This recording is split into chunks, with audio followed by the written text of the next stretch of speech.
Hey, have you heard of this game, Mortal Kombat? What is Mortal Kombat? It's like Street Fighter, but you could fucking kill people. Whoa!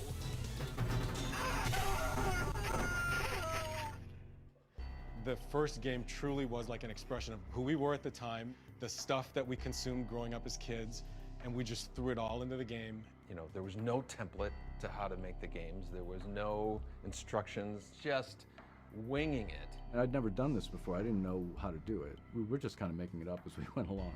We were just a bunch of knuckleheads doing whatever we wanted, and we were happy. Mortal Kombat. Mortal Kombat. Mortal Kombat! Mortal Kombat. Mortal Kombat! It is simultaneously exactly like and nothing like Street Fighter. Kano. Liu Kang. Rated Johnny Cage. Scorpion. Sub-Zero. Sonya. Round one. Fight! You had to guess like the moves and how to figure out the codes. Remember having a cheat sheet. Hit block and mash the buttons, I don't know. Block, block, block, block, block, block, block. High kick. Fatality. Kano ripped out a heart, held it up, blood dripping from it. It's the first time I've seen blood in a video game. Blood flying out of these people's heads. My parents were very worried about the violence. I don't want you guys playing this. It sounds bad. Finish him! The game narrator instructs the player to finish his opponent. Oh my God, I didn't know that you could do that. It was a mega hit. Game after game after game. It's amazing. I could have never imagined how big it has all become. It was, is, and always will be a fighting game for everyone. It's funny to think that it all started from like 4 guys in Chicago that just wanted to make a cool martial arts game. And those people.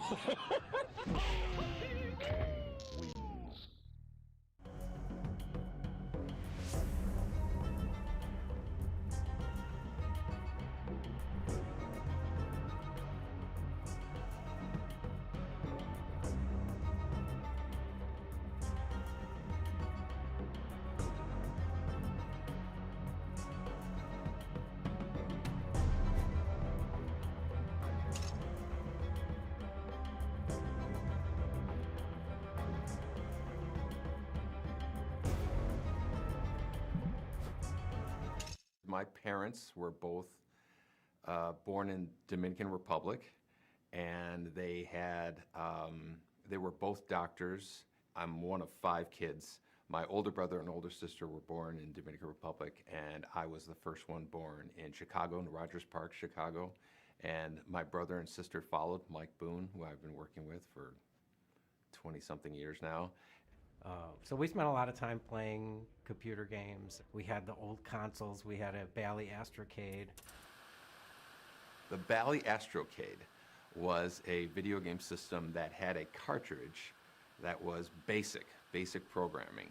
And you know, you have the little plastic overlay you put over the keyboard, and you could type in basic programs, and we would write little games. And that was my first exposure to what a computer program is, the idea of creating something digitally by yourself, moving a pixel on the screen and whatnot. It just kind of taps into your brain of, oh, I have control over this, and that's probably where I really got hooked on the idea of being able to control things on a TV. All of my friends already had jobs waiting for them getting out of school, and I didn't. I made one resume my entire life. I had one resume, and at the very bottom I had a little asterisk that said, strong interest in video games. I got a call from a headhunter saying, are you interested in working at Williams Electronics? And at the time I knew exactly what Williams Electronics was. They were Defender, Stargate, Robotron, Joust, Sinistar, Moon Patrol. You know, there was 100 games that I was aware of that they worked on. I knew the people. Those were exciting days of meeting your idols. Oh, there's Eugene Jarvis, there's Sal DeVita, Mark Trammell, Warren Davis. You're working alongside people that created the games that you grew up with. I went there thinking that I was interviewing for a programmer's job, a video game programmer's job. And they were like, no, this is for pinball. Are you still interested? And I said, yeah, absolutely. And there was a part of my brain behind me that was like, you know, eventually I'd like to get into video games, but it sounds like a fun job nonetheless. My first pinball machine was a game called Millionaire. That was kind of like how I got my foot in the door I was just learning how to, you know, turn on lamps and flash bulbs and do special effects and whatnot. Eugene Jarvis was working down the hall from me on a game called F-14 Tomcat. He was working on a pinball machine, and Eugene asked me if I could do, you know, special effects for that game. It had some really cool light effects, and so everybody started asking me to do special effects for their games. I became the special effects guy. I met Ed Boon the day he arrived at Williams. He was a really nice guy, young and naive, and smart as hell. And we had a great time working on Black Knight with Larry Tomorrow.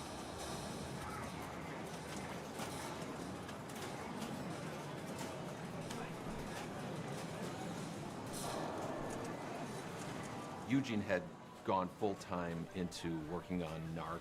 And again, this wasn't just a video game. This was a whole operating system and hardware.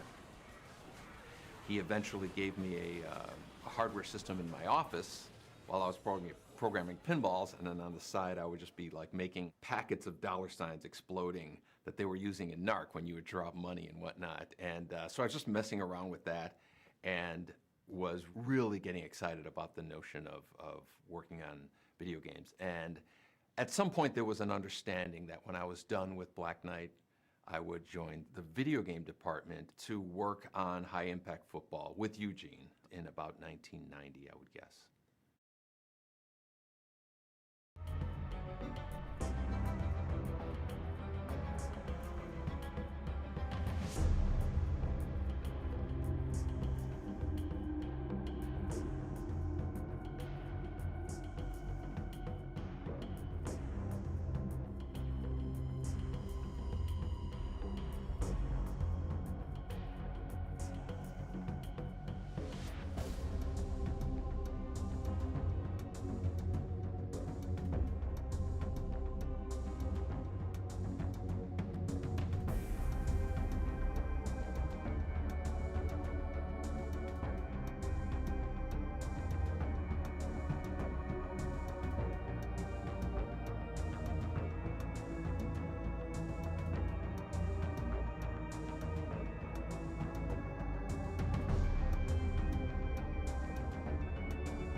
Ashes of the video crash were still smoking a little bit.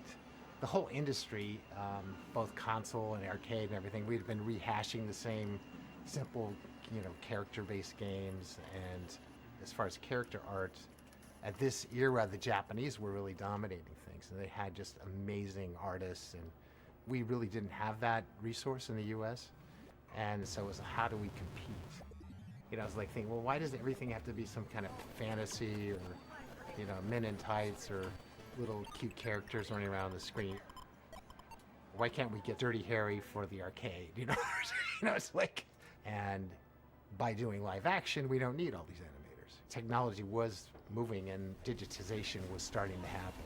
So NARC was kind of born out of that.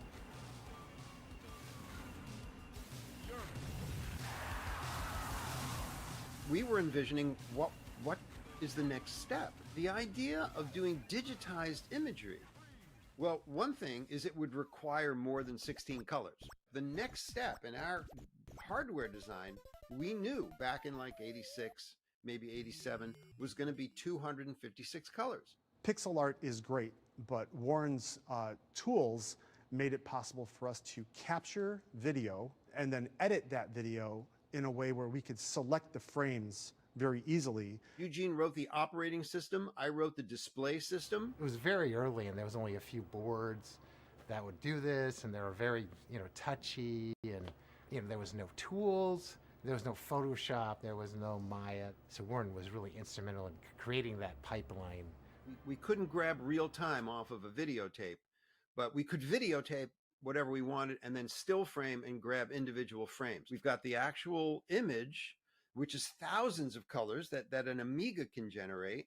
But then how do we turn that into 256? So I started exploring these algorithms to quantize or reduce colors from thousands to the best palette of 256 colors. And there was always big problems with noise and getting washed out images, and the color was crappy, and there's all sorts of tear and jitter and blur because VHS is terrible quality. But that's what we had at the start. The development of the studio and the techniques that we utilized came from those guys. Folks like Warren Davis or Mark Lafredo. These are the guys working on the hardware and the software that we worked on. It's like, if you think about me at the time, I was like, 20, 21 years old. And so I was literally just inheriting all this work that had been done before me. And I mean, I think we all like to talk and fantasize about this garage development mentality and stuff, but really, there were tools and things that were happening behind the scenes that we benefited from. Again, Eugene Jarvis with like overall direction and focus. A guy named Todd Allen who literally wrote a debugger. To this day, I'm just amazed at everything that he's done. And Warren, he made it possible. Like if Warren didn't do what he did, I don't know if we would have been able to have done Mortal Kombat. And yeah, and Warren was always around, so that whenever we wanted anything else, a request came up, we just went over his office and talked to him, and to be like, yeah, okay, give me a day, I'll have that for. Sejam bem-vindos ao canal. Continue infinito. Sou Curupira, assistente do Macambira, e estou aqui para te receber no canal. Fiquem com esta gameplay nostálgica, e até logo. It's like, tomorrow, okay, great. Besides being an amazing programmer and creating Qbert and working alongside of him and just being like friends with this idol of yours was just really overwhelming. He's one of my favorite people in the world. I don't go around talking to people about what I did for Mortal Kombat. I don't talk about what I did in general. I have to say, there's a lot of people in my life, they didn't know about Qbert until they've known me for like 5 or more years. And then they would be like, wait a minute, you made Qbert? So I'm like, well, it never came up in conversation. I just don't, I don't dwell on it. Although I do have to say, I am very proud of my contribution to Mortal Kombat. A lot of people talk about digitized graphics, but it's like they just existed. It's like they just came out of nowhere. No, people don't think that they came from somebody or from somewhere.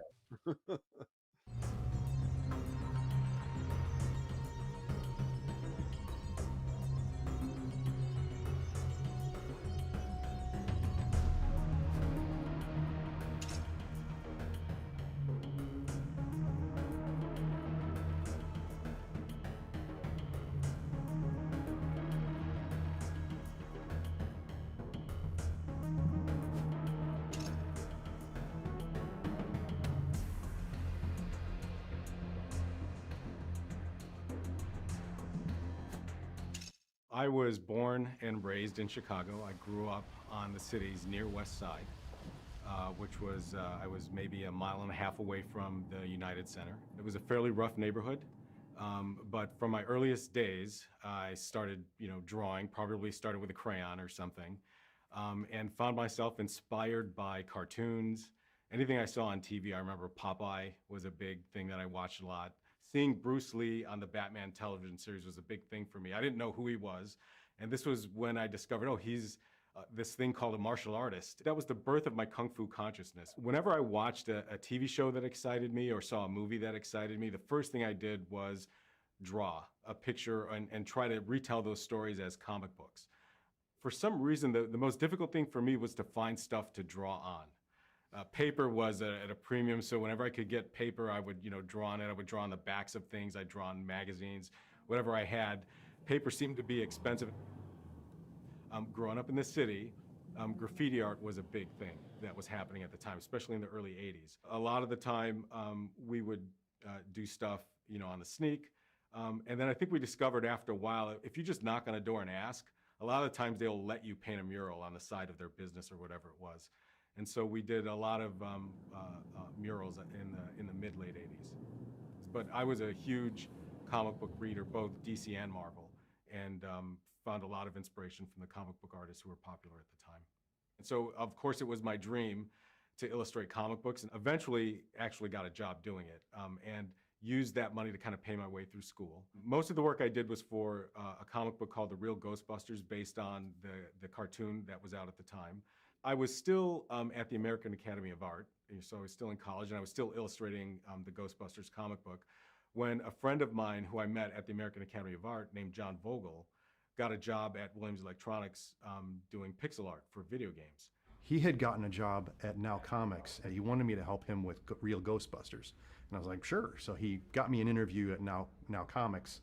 Then once I got my job at Williams Bally Midway, you know, Mark Trammell now needs an artist. Who can we get to work with him? And I'm like, I know a guy that's doing the Ghostbusters comic book, you know. And John called me up and said that they were looking for another artist. When I was hired at Williams, it was to work on Smash TV.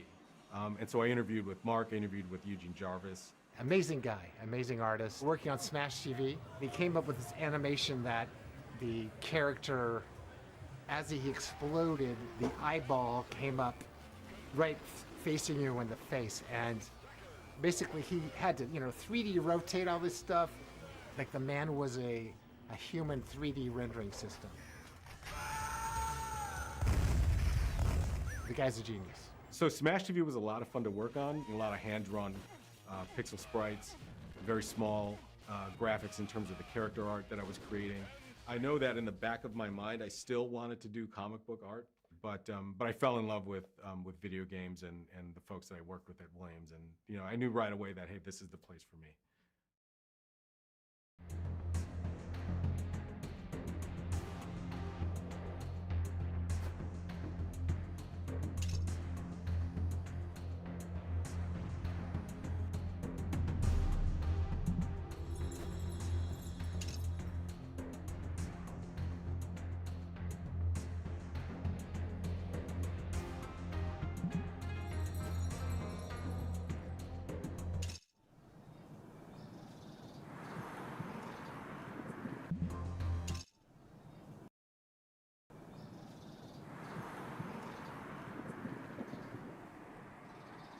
North California Avenue went back to the 40s. That's where Harry Williams and Lynn Durant had started United Manufacturing. I was always obviously a big fan of Midway, and I always knew it was on California, and I would drive by and it's like, oh, that's this magic place, and that's where these amazing games were made. It was weird. It's very Chicago. It's gritty. The paint is from it's government green from 1947. It was in the pinball factory. So you walk into the front door and through the factory to get to our offices in the back. I mean, within a space of, 20 feet? You go from silence to cacophony. It was like an assembly line. There were just Terminator 2s, just hundreds of them in line being developed, and all the sounds going off, terminated, and all the explosions going off. I was gobsmacked. Miles and miles of wires and a lot of fumes from the in-house plating facility, the stamping machines, the burning soldering irons. Everything smacking into itself, just all these sounds. And they actually had 50-ton metal presses stamping out pinball legs. The factory still had dirt floor. Throw things on the floor because somebody's going to come by and sweep it up. So you have this catacomb. At night when you're leaving, the lights are down, and it's like, wow, this would be a great setting for a horror movie or something. And being a programmer, a lot of times we worked at night. That's when the rats would come out. They would grow to the size of a small cat. But I remember the vending machines, rats could jump up and get the product, so it'd have to be only the top 2 or 3 rows you could put a candy bar or something. And even then, sometimes you would buy something and it would just be a wrapper. There used to be a cafeteria upstairs at a private chef. And the food was delicious. They had it down. We never left the building, okay? We had half an hour to suck it up and get out and go back to work. Then you'd make it to your office. And the offices were pretty Spartan. They were rough, The work on video games happened in what we call downstairs. Upstairs was all of engineering. Everybody had an office, so it was almost like a dorm. The first time I remember meeting Ed was when John Vogel and I had shared an office. So I feel like I was involved with Smash TV and Total Carnage because I could see it being made. Ed Boon, I didn't know anything about him. I mean, he was a programmer in the pinball department at that point. Ed was coming down from the pinball department to work in the video game department. To work on high impact football with Eugene. Right next door to me, there was a double office, and it had John Tobias and John Vogel. And there was a doorway between the two offices that was kind of kept closed. He cranked his music really loud, and I remember he poked his head in, and he said, hey, is that too loud? Is the music too loud? And we said, it's a little loud. So he went in and like lowered the music, and he came back, he's like, is that too loud? So anyway, that's the first time I met Ed. And after that, I think Ed started hanging around with the group of us, and we all kind of became fast friends. And I was mainly software. Those guys were mainly art.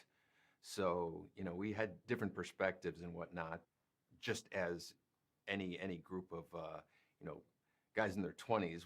A lot of conversations started up about movies and video games and wouldn't it be cool and things like that. You could hear conversations of all the different games going on. There was only like 2 or 3 games going on.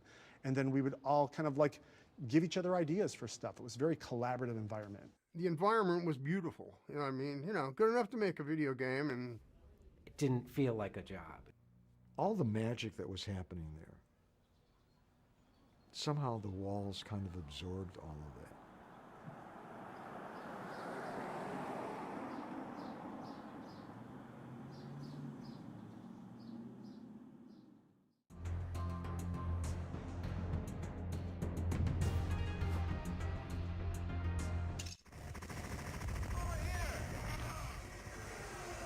At that point, John was finishing Total Carnage, and I was finishing Super High Impact.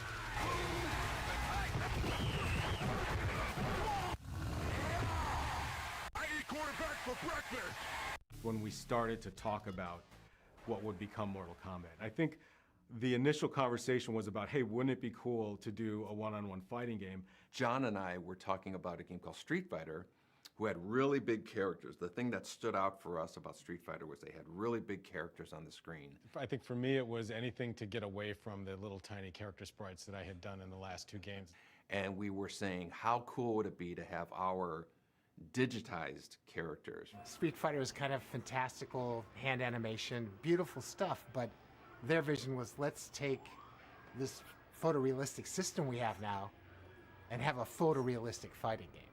For me, it was the opportunity to take all this inspiration from all the Kung Fu films that I grew up watching and kind of throwing it into a game. The conversation went towards Jean-Claude Van Damme. At some point, just fixated on the idea of doing a photorealistic Van Damme fighting game. And we put a presentation together when we gave it to Roger Sharp. We're thinking of Jean-Claude Van Damme. Let's see if he's interested. The reason we made a video to pitch to Jean-Claude Van Damme was because another team at Midway had done the same thing with Terminator arcade game as well as Revolution X to Aerosmith.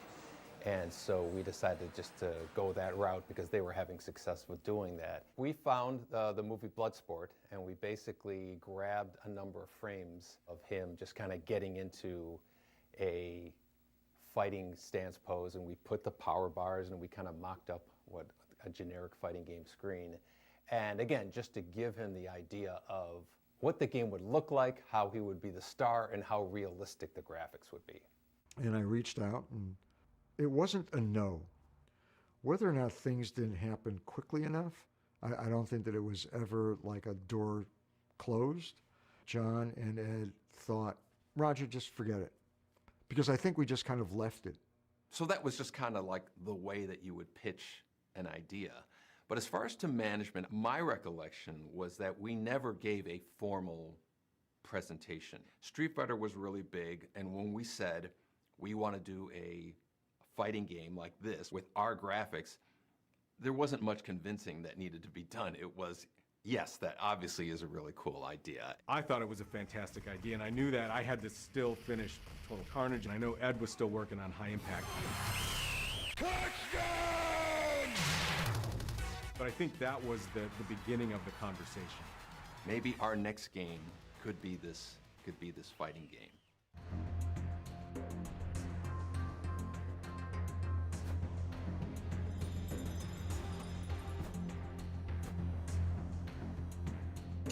The team on Mortal Kombat 1 was 4 of us. My name is Ed Boone. I'm co-designer and programmer. My name's Dan Forden, and I do sound and music. John Vogel, background special effects. John Tobias, and co-designer and lead artist. There was other sort of support staff, but that had to do more with like the cabinet and the wiring. A team being composed of, I think, 4, 5, 6 people was not uncommon. You were in one of 2 categories, programmer or artist, and that was basically it. Everything felt like, being in a rock band or something, just a very few number of guys. He's guitar, he's drum, he's, we all had our own jobs to do, and we'd fight with each other, and we'd hang out with each other and go see movies with each other and stuff. And certainly when I started working on Smash TV, it was myself, Mark Turmel, and I think there was maybe one other programmer at the time, and then Eugene Jarvis eventually came on. Partly it was just the simplicity of the games of that era.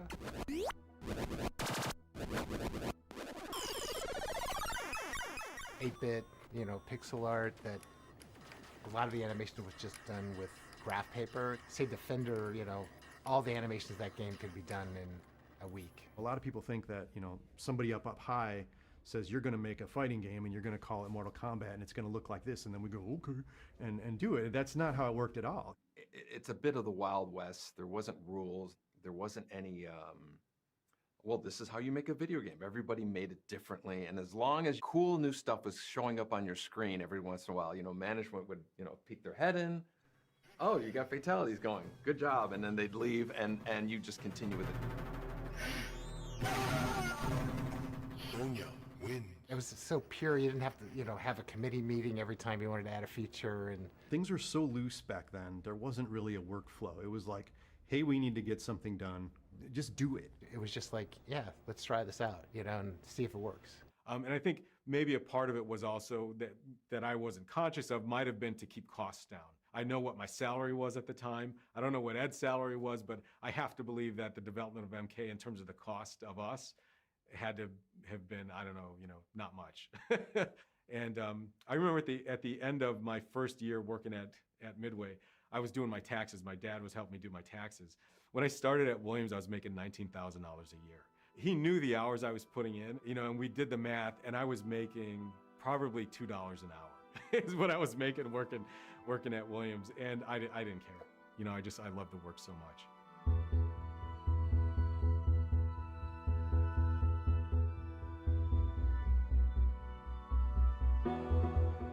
I know it's not a popular topic, but like, the overnighters and the, going out for breakfast, nobody told us to do that. Nobody said, stay till midnight tonight. If anything, they were, you guys are burning yourselves out and you gotta take it easy or something, so. Because of the schedules and because of how few people there were, and we were all playing multiple roles, wore multiple hats, that there was just too much work. And it wasn't like we were being made to do this. It was an art, it was a craft, and it was a labor of love. So we were so passionate that we spent, all of our waking hours and our sleeping hours in the studio. Some people look back and they go, oh, that was abuse or something like that. It's like, no, we were guys in our 20s who were motivated to do something cool. You were working on Liu Kang's, flying kick, and it was feeling good, and you wanted to keep perfecting it, and it was my obsession. It was like being paid to do a hobby. If a band is up all night learning a song, they want to nail it, and it's the exact same thing.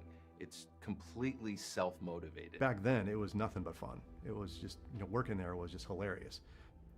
The secret sauce was basically we were just a bunch of knuckleheads doing whatever we wanted, and we were happy.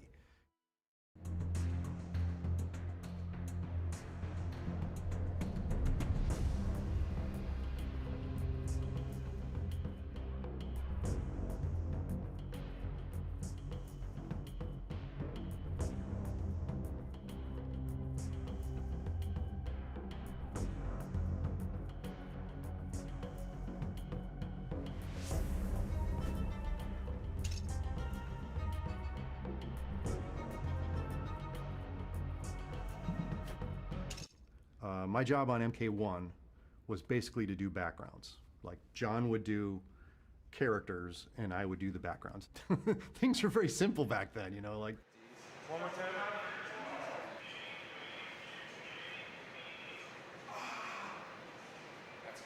He would choose which frames he wanted to use and then cut the background away from the characters, and that was his job, you know. Literally after we shot the footage, I think maybe that night or the next day, I started stripping frames right away. We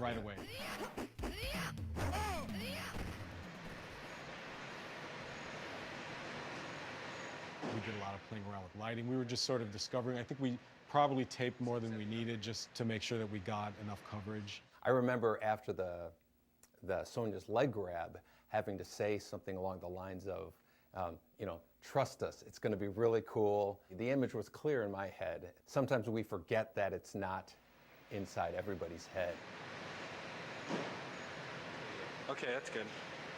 Okay, now once from the very middle, all you have to do is just land right there. Can you do that, or is that The beginning part. She should do it from the stance. Right. We were trying to get a film-like quality, but we wanted to just amp it up a little bit. And once we realized that pumping up colors really attracted people to our games, that was, you know, also our trademark.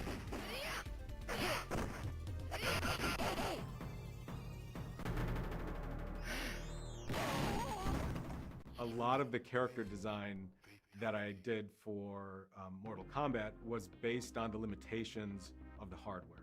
So I knew that we had a limited color palette that we could work with. I knew that you know, the pixel resolution kind of restricted what we were capable of doing. So bold colors, simple shapes would distinguish one character from another would be important. And I knew that a color palette that would distinguish one character from another was also important. And I was careful not to repeat those things. You know, the thing about the ninjas was, you know, the nature of them, as you know, there were palette swaps of each other. It was all to save memory. You know, it was a very precious thing in our arcade games. And so Scorpion and Sub-Zero, they were the same character with different colors. You know, John wrote this amazing backstory behind them, making them enemies, and that added to the mystique of the characters.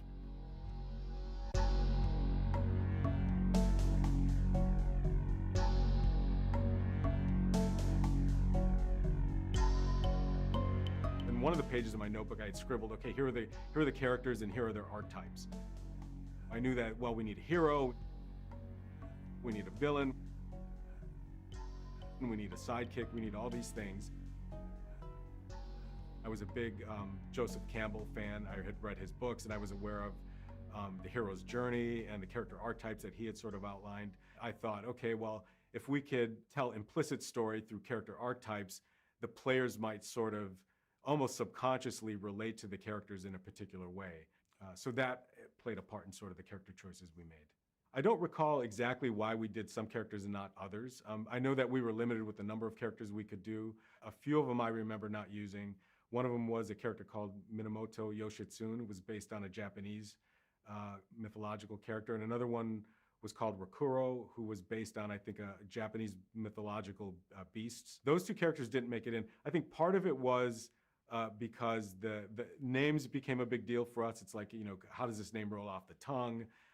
You know, if a name was too long, we knew it was going to be difficult to display on the health meters. It was usually silly things like that would play a part in some of the choices we made. Most of the characters' names came from John Tobias. A couple of the characters, he didn't have a name written down for them. He had Ninja 1 and Ninja 2. I was a little bit more of like a simple superhero mindset, so I started calling them Scorpion and Sub-Zero. Those simple names were kind of like my influence, but the authentic, cool names, Goro, Shang Tsung, Kano, Raiden, you know, that was John's deal. For Mortal Kombat 1, there wasn't a lot in the way of concept art that we did. Conceptualization was just limited to just scribblings in a notepad. I don't remember many, if any, drawings of backgrounds, but there may have been some. I just remember kind of like I said, just winging it and doing whatever. Like John would say, I'd like a dungeon or something, and that became Goro's lair, you know. I had already learned how to do the parallax scrolling stuff from Terminator 2, so that worked out well with doing parallax stuff for Mortal Kombat as well. I know there was one specific background that he wanted, and that was with statues, the statue background. Just make something look cool. That was basically the rule. I went to Chinatown, and just to get references and stuff, there would be, you know, an interesting vase, and I would video that vase, and then I use that, and that's Shang Tsung's, one of Shang Tsung's thrones is like the vase, you know. There's the dragon that was sitting on Ken Fedesna's desk. I just said, hey, can I video that? And he's like, cool. So I grabbed it off his desk, took it to my office, and grabbed it. That's like in one of the backgrounds, and you know, there's two of them. You know, and then there's the pagoda in Chinatown that I videoed that and used that as, you know, the courtyard, I guess we call it, I think. You know, Shang Tsung is also in another chair, and it's that big roof thing. That's from Chicago. That's from Chinatown. So sometimes it meant opening a book and going, oh, that's a cool Chinese thing. You know, get the camera, take video of it, and use that. There are things from books in Mortal Kombat 1.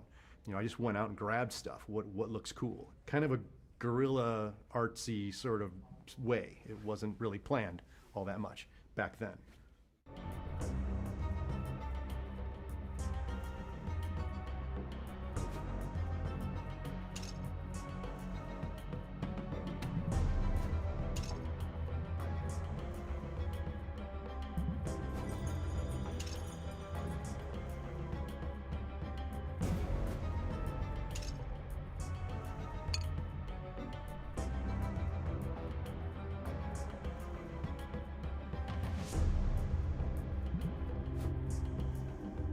One of the really cool things about Mortal Kombat and about some of the really great games, if you have a really great winning concept, often, you know, they got that game running in like a month.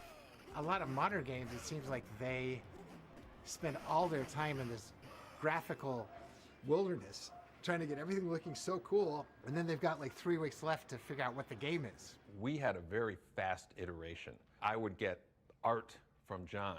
You know, we put it in, and an hour later, we were playing it.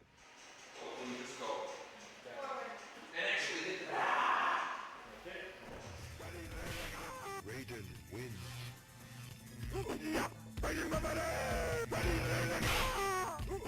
The first time you play it, you just go, this is incredible. You knew you were on the right course.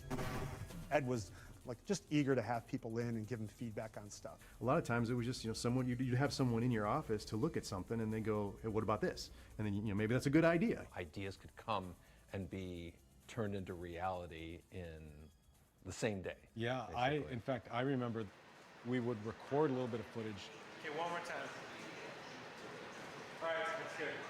And it wasn't until Ed actually got the frames and could get them in the game, not until that point would we know that we were making the right choices.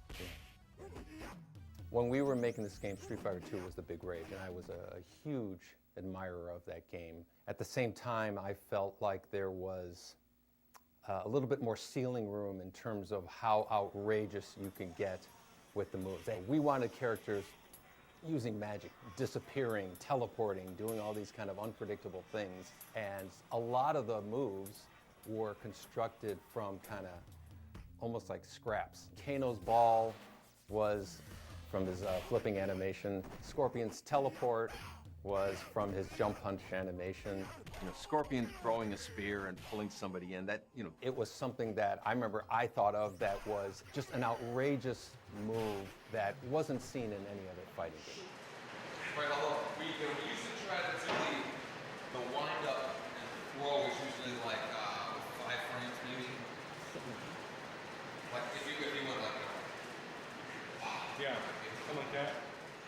It was one of those spur of the moment inspirational ideas that ended up becoming like very signature, very iconic to Mortal Kombat.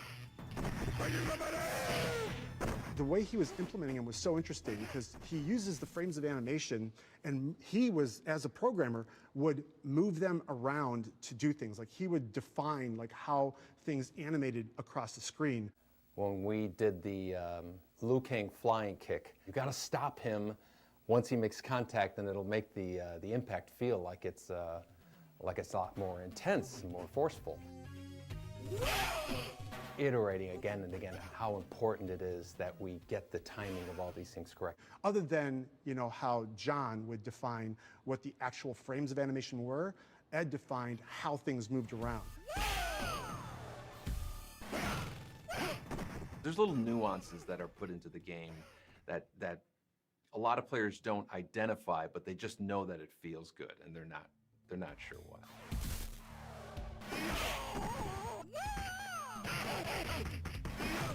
I think that was a hard lesson to learn back in the day of, hey, I want this animation to be really smooth and I want it to be like 100 frames. And it's like, no, it doesn't feel good. It doesn't feel good. And it has to feel good.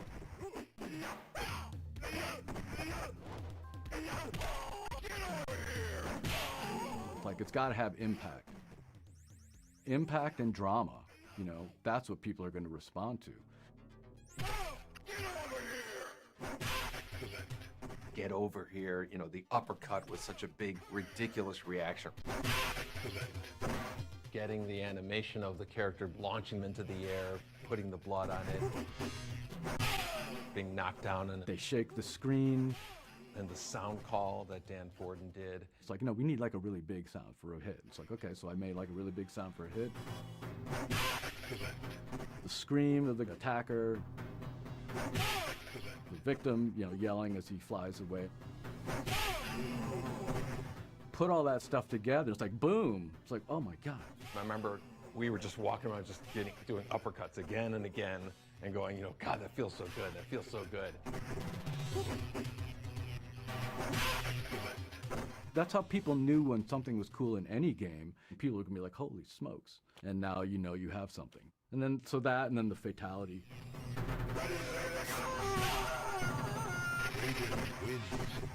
Like, fatalities were the big thing that made us a hit.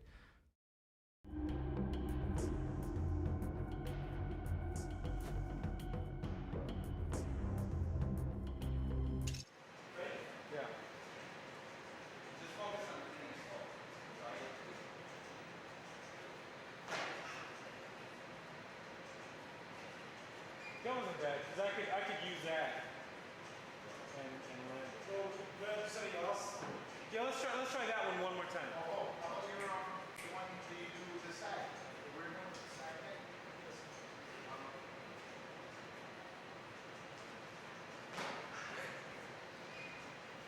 Okay. The one that you do without.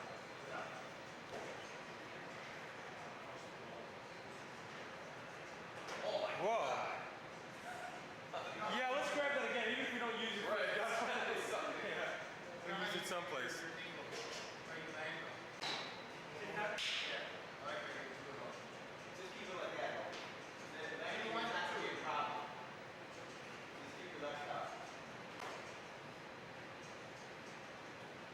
That was cool. Yeah, one more time. Let's do it one more time.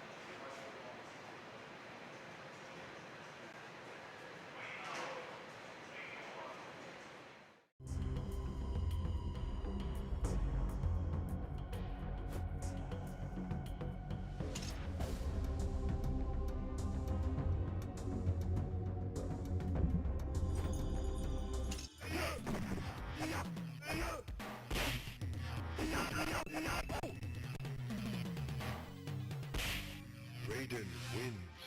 Street Fighter had this feature which I loved and hated at the same time. You can get your opponent dizzy. I loved the fact when I was the aggressor and saw my opponent dizzy, almost like salivating at this free hit that you get. And then I hated the idea of being the victim.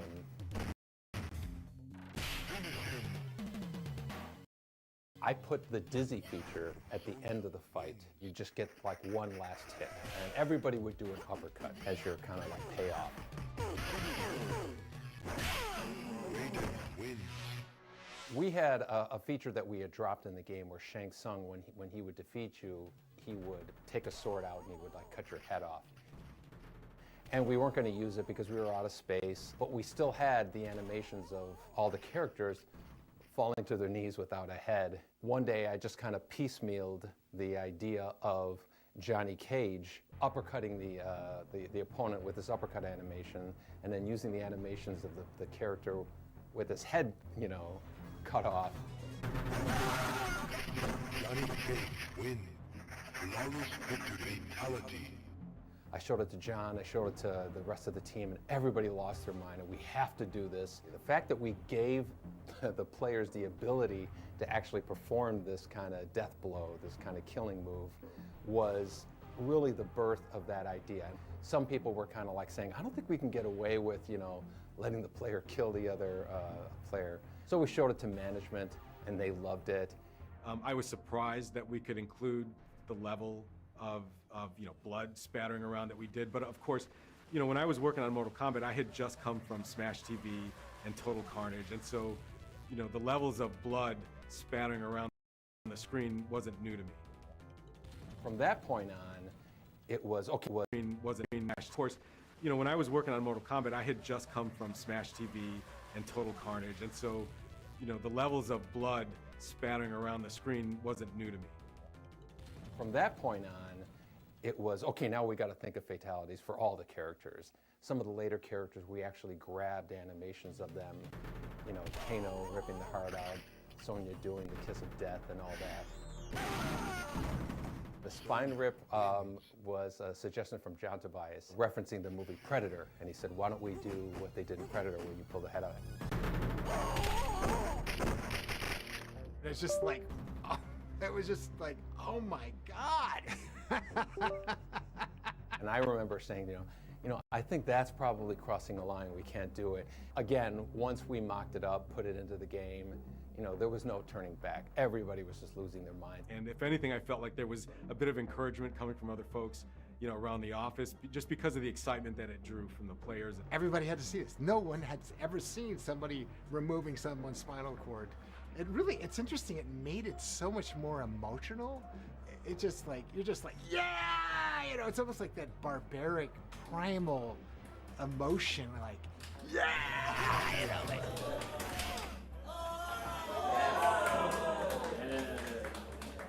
We never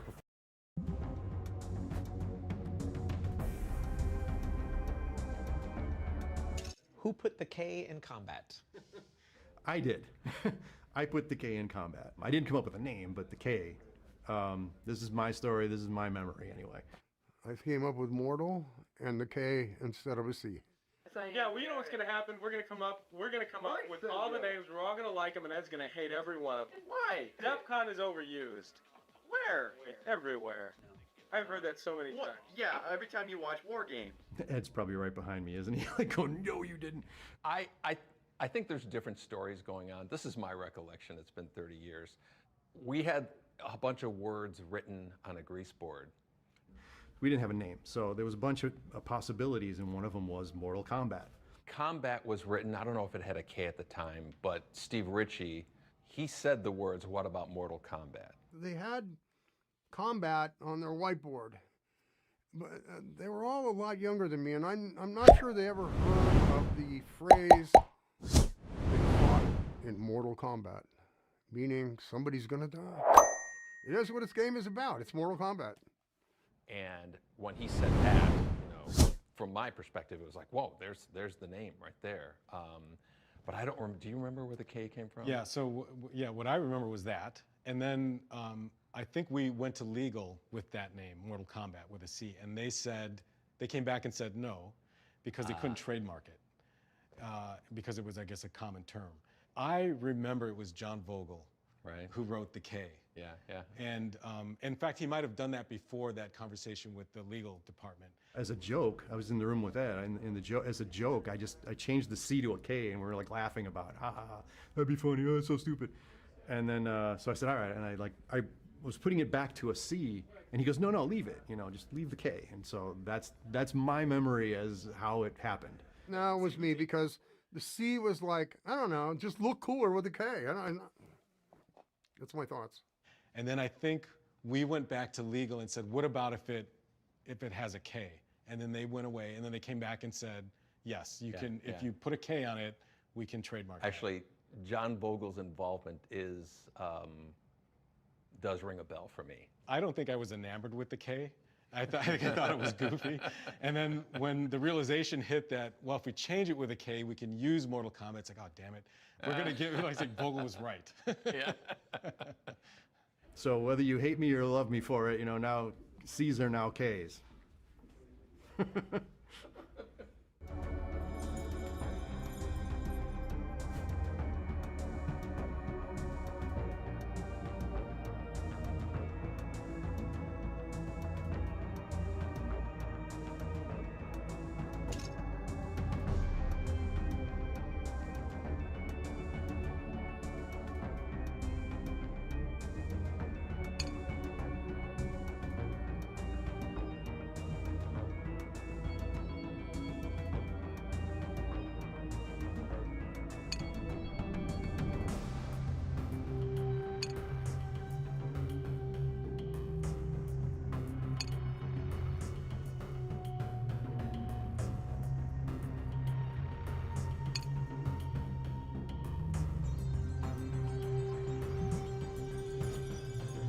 This is the sound area. This is where they make all the sounds for the games.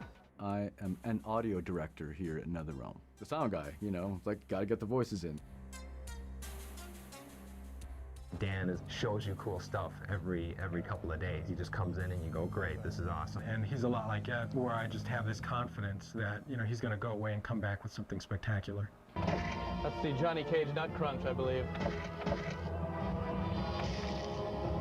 Didn't someone make a candy bar, Johnny Cage Nut Crunch bar? Again, we didn't know what we were doing, so it's just, okay, it's a fighting game, a lot of yelling, a lot of pain.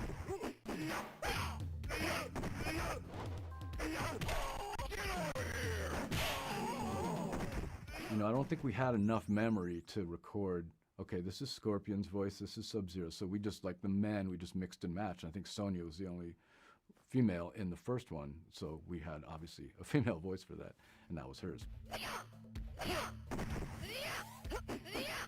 But the rest of them, I think, would just be shared. We'd just get the talent, which was just people around the studio. It's not like we were hiring people to come in and do this.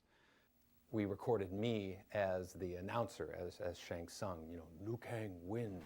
Finish him. Liu Kang wins. Fatality. Fatality. All of those kind of classic sound calls was me, because we didn't have somebody with a better voice. Later on, we found Steve Ritchie, who had a much better voice in terms of like an announcer. Baraka wins. Flawless victory. Fatality. I did a terrible Bruce Lee impersonation for Liu Kang. I think I did a yell for Kano. Kano wins. But I was also the voice of Scorpion, yelling, get over here. Get over here! Excellent. Come here! I had worked with Dan Forden for many years at the time. I remember there was another sound guy who thought that was the stupidest thing in the world. And it kind of was, why would a ninja, yell, get over here? That's such like an American kind of thing.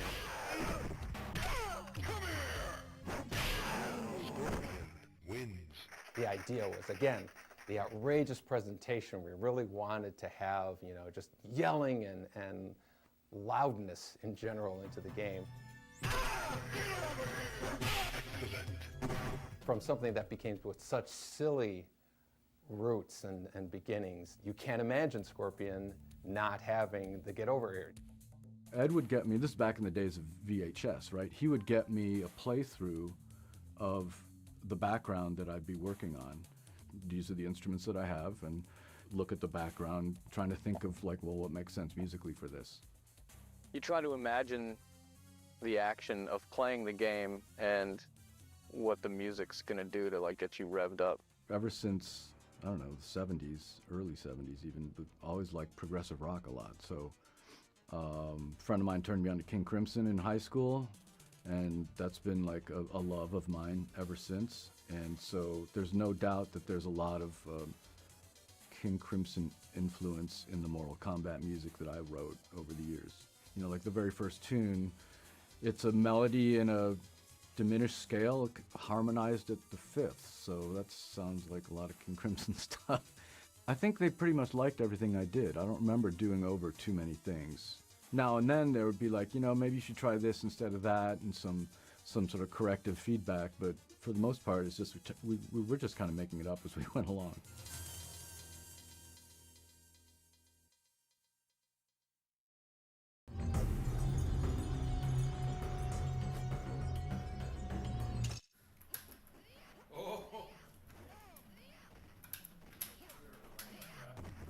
Testing a game was always one of the most fun parts of the job.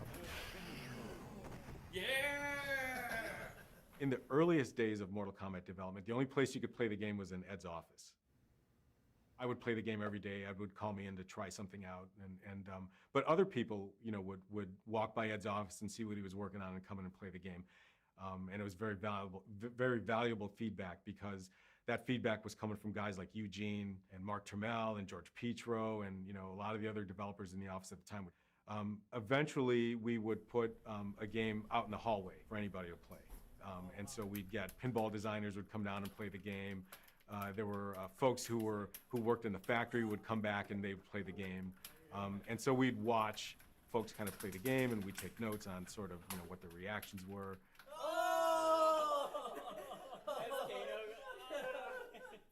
And then eventually that would lead to our first weekend test.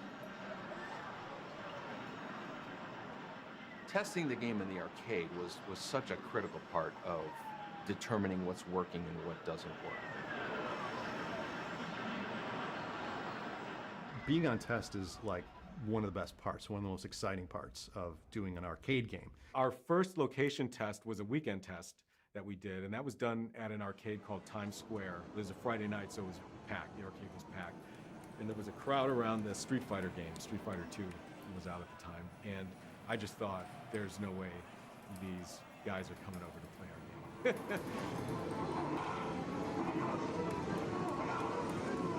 It was like this big event. The whole video game department would go, no matter whose game it was. You'd roll a blank black cabinet into an arcade and just turn it on. When we brought the first Mortal Kombat game out on test, there were 6 characters. We didn't have Sonya yet. A whole bunch of things just weren't working. And it was all about just kind of the fundamentals, the feel of it, the reaction to the visual, the reaction to blood.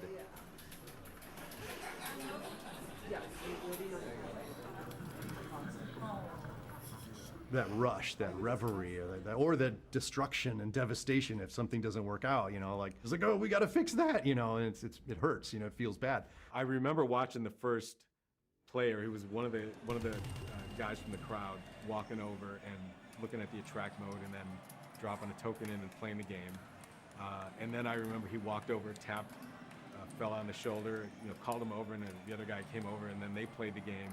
And then slowly people migrated over. Whenever you would see a secret move come out, I remember the first time they saw Raiden do the dive move, you know, you'd hear an audible, you know, cheering or gasp, or, you know, how did you do that?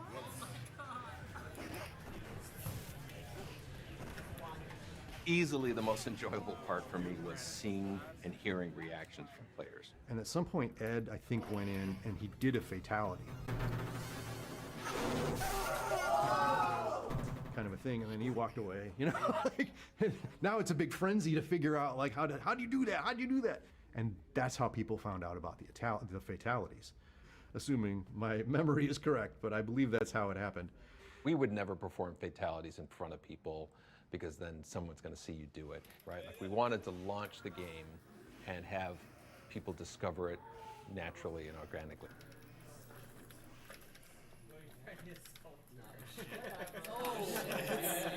Testing the first Mortal Kombat, there was a certain amount of anonymity, I guess you can say. Like, we could be in an arcade watching with a crowd of other people and be close enough in age to them that we just kind of blend in. You know, what is this new game? And then you would get a candid response. Once you tell them that you worked on the game, then you know, they're not going to say anything negative about it. Across the street from Times Square was a pizza place. And so we would go across the street, get some pizza, and we would discuss, you know, everything that we saw, what was cool, what was not cool, or, you know, what should we change? You know, hey, that was cool. And it was so much fun. Seeing that first game on test was so reaffirming that we had something big. I saw players get so excited they just had to run.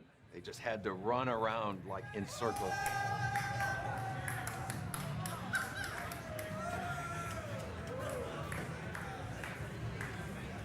By the end of that night, we had a pack of players around our game, hooting and hollering and just having a great time. Players that we saw first see the game on a Friday, we saw them the entire weekend. And I think at that point I thought, okay, we're gonna be okay.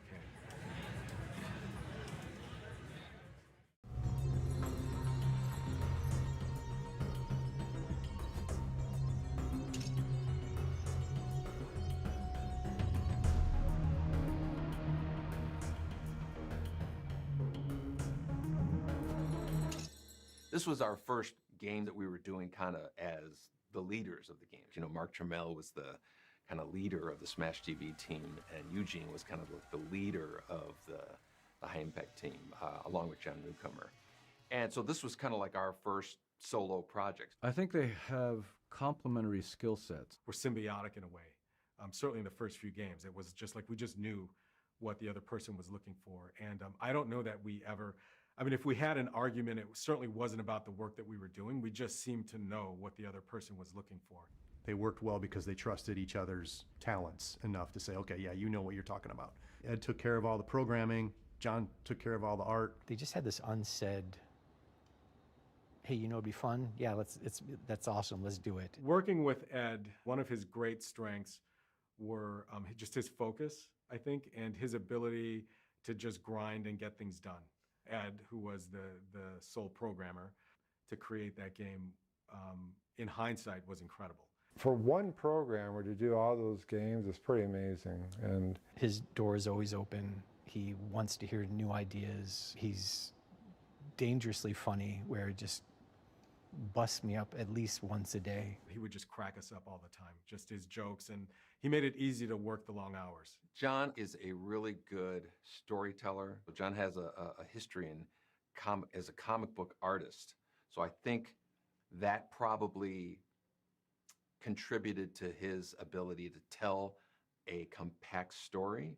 The only story we had was a little paragraph that would play underneath the character doing a kata, but that was enough to really intrigue players. You really gave a shit about it because of the backstory, because about the whole mythology that John Tobias had created. You know, maybe not unlike WWF or something, almost like Star Wars in martial arts. The first game truly was like an expression of just who we were at the time. You know, we were in our early 20s, the stuff that we consumed growing up as kids, and we just threw it all into the game. There was nobody telling us what to do, how to do it. I think it was a great partnership, and I think, you know, what can you say? Success beyond belief.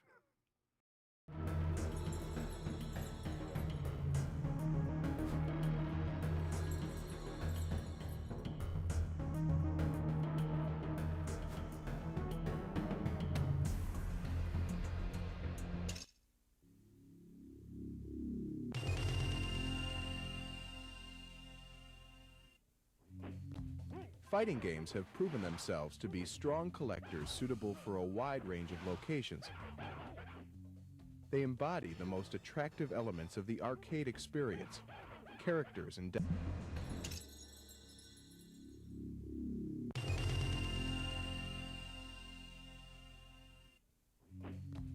Fighting games have proven themselves to be strong collectors suitable for a wide range of locations.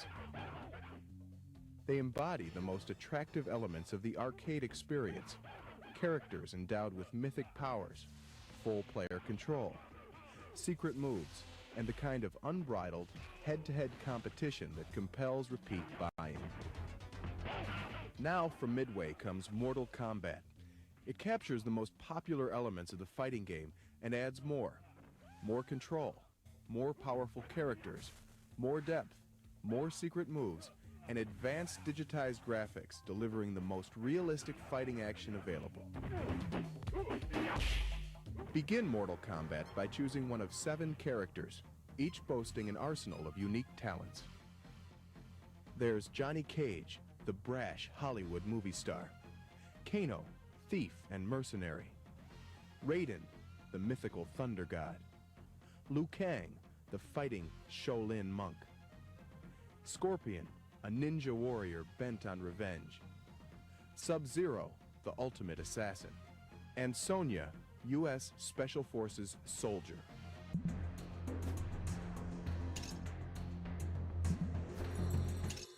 Fighting games of that era kind of all had this level of secrecy to them. Mortal Kombat, I think, took that to a very extreme level. You had to guess like the moves and how to figure out the codes. I think Street Fighter did something like that, right? They didn't document any of the moves, so we took that same approach.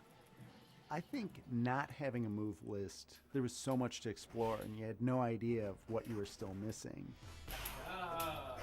It was another thing, it built up so much mystique to the game.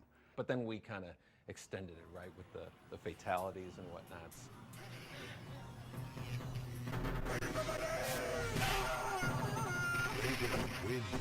Especially at the end with the character Dizzy, there was a certain amount of, you know, what are you going to do? You would see them trying to trigger something else. They knew that there was something secret in there. The announcer's like, finish him! And you go up and go, boom. And you're like, damn it! I screwed up the fatality. It's like the worst feeling in the world. And, you know, everyone was playing as Kano because in the early days before people, you know, knew what most of the moves were, Kano's moves were just, I don't know, move the joystick in a circle real fast and he'll turn into a ball and do it, or hit block and mash the buttons, I don't know. First character I played was Kano, and I found the ball attack and the knife throw, and within the first day I found the fatality too. Kano wins. I was finding stuff right away. I remember being in your office, and I remember you showing me what the button combinations were, and then you have to be standing this far away from the other character, and I remember thinking to myself, there's no way anybody's gonna figure this out. No one's ever gonna do this. And literally, like the first weekend, they figured it out right away, yeah. You know, the fatalities and special moves and things, like those were things that you kind of had to trade around. Because you'd hear people chattering like, oh, there's this move, and not having the internet at the time to go to, it made it very social. If you knew something that wasn't, you know, widespread knowledge, you could take that down to the arcade and pull it out on somebody and really blow some mind. So a lot of hand watching. Where did you stand? The most premium spots are literally right behind it, like right between two people, or on the corners, because those are the only spots where you were able to see the screen and people's hands at the same time. There was so much in there, and it really requires a fan base to come together and share, to work together to play them and solve them and uncover the secrets and all that stuff.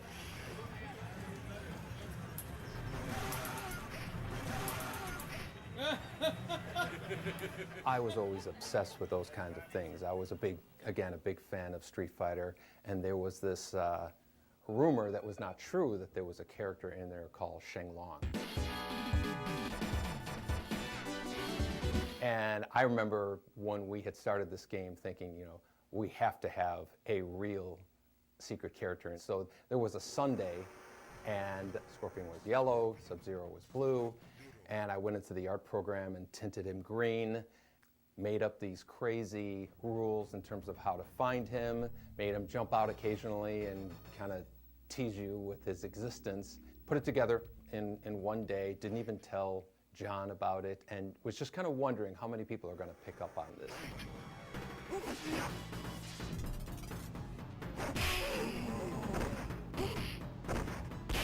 It became a bit of like a Bigfoot. Some people had sightings and some people didn't, because there was this one that was real and was rather difficult to find. It could give players a little bit of creative license to come up with something and say that they did see something else happening in the game.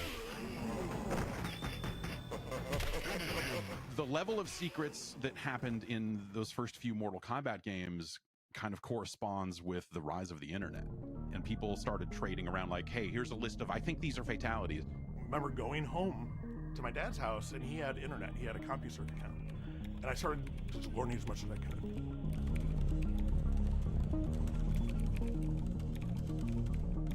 And I'm like, Dad, can I go back to the arcade?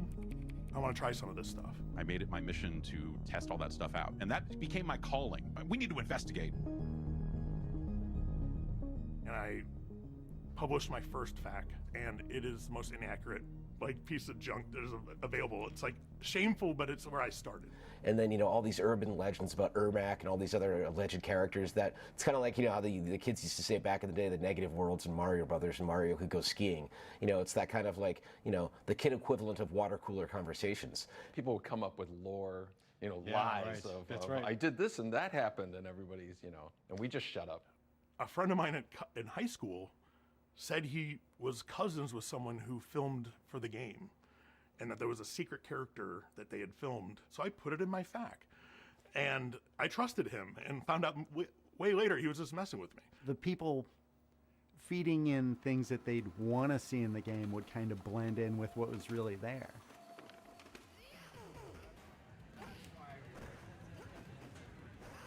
Sometimes you'd see a move and then it was gone. You'd be like, I swear this was in there. Did that really happen?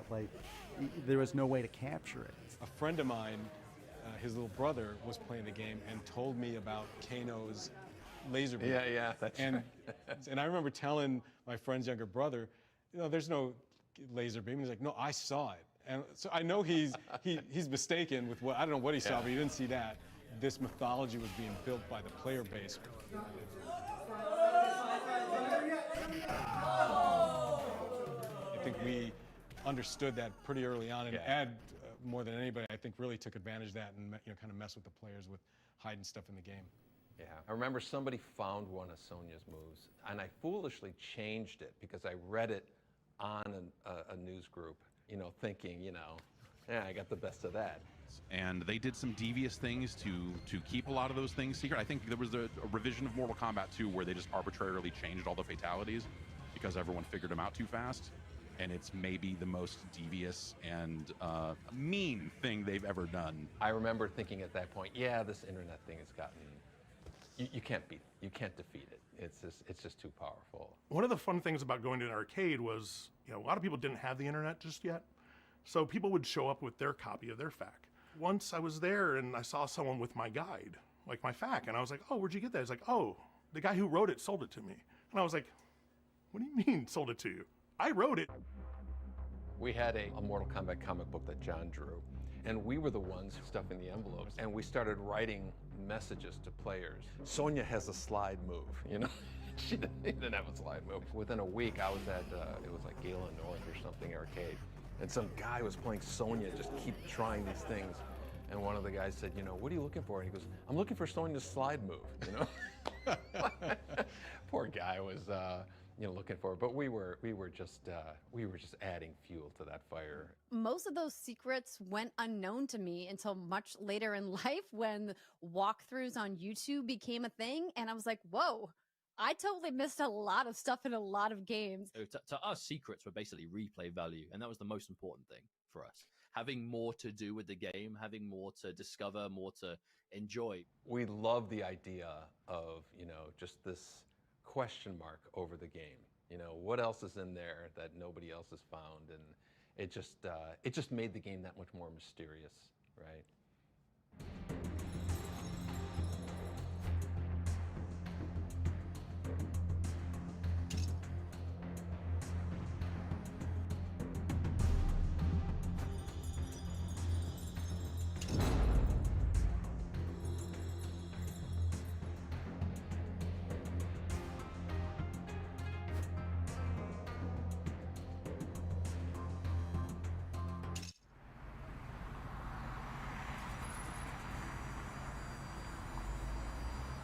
So when Street Fighter 2 came out, I wasn't really too impressed by it. I think I finished it once, picked Zangief because I was a wrestling fan, and then kind of moved on. I eventually kind of fell in with a crowd that really got a lot out of Street Fighter 2, and so suddenly it became very apparent I need to get great at that game.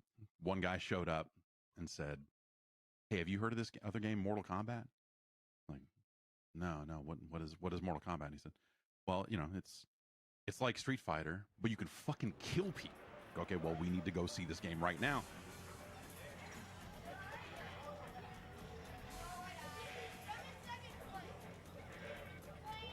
I absolutely remember the first time I played Mortal Kombat.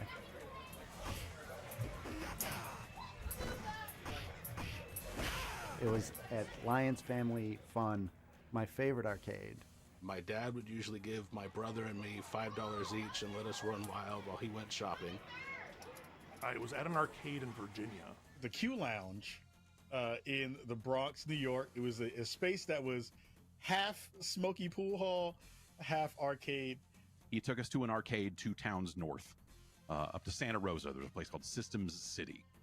And it was like part skate shop, but in the back room, all the lights were off, and they had like 5 arcade machines back there. I see this huge crowd gathered around a new cabinet. And it was sitting there. There was nobody around it. No one was playing it. It was just sitting there. What is this? I just remember just like a big line around the cabinet. Everyone is crowded around Mortal Kombat. It is simultaneously exactly like and nothing like Street Fighter. The filmed presentation, the real actors and actresses and all of that really just it's so striking. In Mortal Kombat, when you're seeing those 2 big characters on the screen, I was just like, this is the coolest thing ever. Instantly, it was like, oh, it's digitized, it's real people. It was like, wow, this is incredible. It's like, how are they doing this? How did this game come to be? I was blown away by how it looked because it was a violent, bloody game. Like, that's the first time I'd seen blood in a video game that I remembered. Even from a basic high punch, you just see blood flying out of these people's heads. Even if I couldn't do the specials of certain characters, I could fall into a rhythm that just felt so good. Just like, air kick, uppercut. And I was like, oh, I feel like the baddest motherfucker in the world. In a time where you didn't see that kind of stuff in games and especially in arcades where kids were running around with their parents, and parents were still freaking out too, kind of seeing what was happening. My dad came up behind me. I didn't know this at the time, but the screen went dark. Kano ripped out a heart and held it up, blood dripping from it. And my dad went, oh, no, and whisked me out of the arcade. And that's when I knew I had to play that game because I was not allowed to play that game. People getting chopped in half and torsos being dismembered. Liu Kang wins. Flawless victory fatality. Oh, I didn't know you could do that in a video game. I didn't know that was allowed in a video game. And we're, 16, 17 at the time, so this is the most exciting thing in the world. The endings and how every character had, even though Street Fighter, they had an ending, but Mortal Kombat was like the first thing that really affected me that was like, I really want to play all these characters to see what happens. And this is before YouTube, so it wasn't like you could just go on YouTube and watch it. You had to, earn it, right? What's Kano's backstory? What about Sonya? That's what we wanted to know about. And, they specified a lot of it kind of in, various screens and whatnot. We were hooked. But it didn't take long from there for that game to be literally everywhere. Every single pizza place, 7-Eleven arcades, the arcades that were left at that point, all of them had a Mortal Kombat machine probably within a month.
first time I saw a crowd gathered around a Mortal Kombat cabinet when I was 10 told me that, okay, this game is a big deal at my arcade. I had no idea if that translated outside my arcade. Then Mortal Monday happened. Not just the day itself, but the build up to it. Seeing the zeitgeist around it was huge. Conversations around Mortal Monday were happening, the first kind of big marketing push. Acclaim was clearly, they knew what they had in their hands, and so they were doing a much bigger effort in promoting it. I remember them telling us that they were going to spend $10 million to advertise this game. And I remember saying, you know, are you sure you want to put that kind of money behind this? And you know, in retrospect, of course, that was a great decision. But I remember being really paranoid thinking, you know, that they were putting a lot on this game. The preparation for the release of Mortal Kombat was just massive. I was working at Babbage's software. Pre-sales had started early, so like we knew we were going to be just selling out. It was all I could talk about. I remember going to see a movie, I can't remember which film it was, and they were advertising Mortal Mondays, which was one of the greatest marketing blitzes in video game history. And it was just, you know, all these random kids yelling in the middle of a city street, Mortal Kombat, right?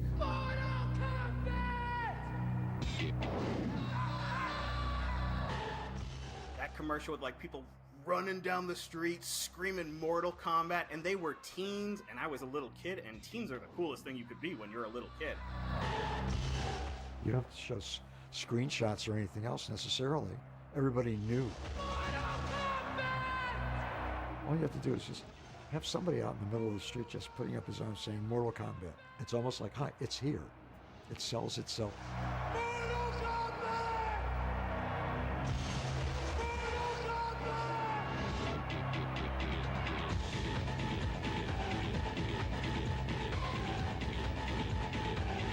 We were all like, yo, did you see that Mortal Kombat commercial? What is Mortal Kombat? And there was always like one kid who knew a little more. It's a video game, but you kill people. And all of us at Maplewood Elementary School were like, whoa! We had 2 front monitors that were just showcasing Mortal Kombat videos. And in the comics, on the back of the comics, there were Mortal Monday ads. There were Mortal Kombat ads in magazines. There were Mortal Kombat ads in subways. You know, just seeing the standees and the posters and things at Times Square and the signage that was coming in, every piece of memorabilia that was coming in, and t-shirts, and it was just over the top compared to other games. I remember just being nervous about it, thinking, I hope this game lives up to it. Even though it was a huge arcade game, you know, you just never know at home.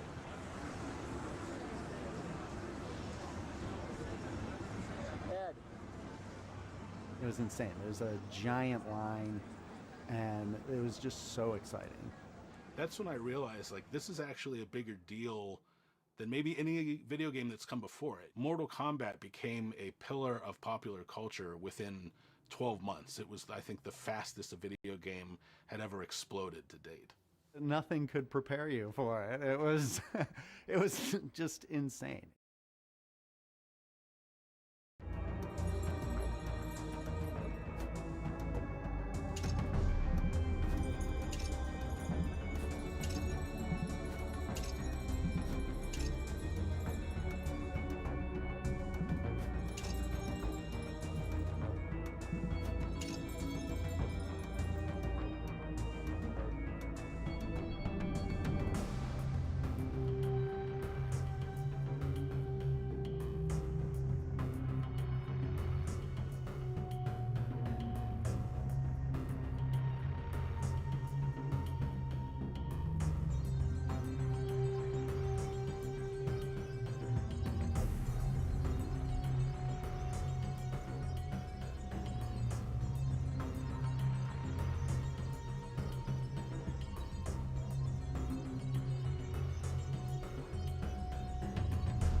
Mustard and myself grew up in a really small town. The closest thing you would have to an arcade machine is the local bowling alley may have had like a light gun game, but that's pretty much it. It was only the home versions that allowed us to experience the different franchises. And I feel like I unofficially speak for quite a lot of people our age, how important getting those home versions as good as they were was.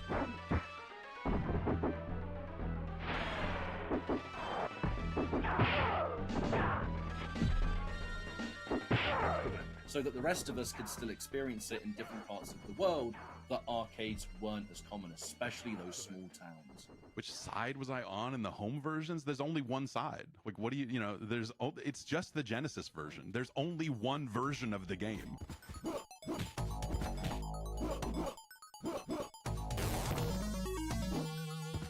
The Super Nintendo version is a travesty by comparison.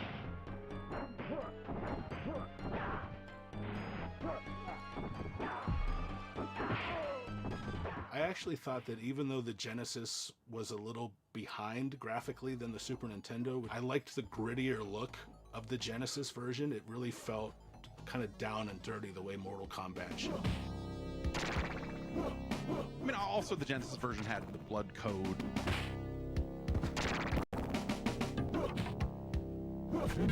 And the real fatalities and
Our experience with the first Mortal Kombat was, it turned out great, but the game was very rushed. It was an 8-month project from concept to shipped game, which was crazy when you think about that.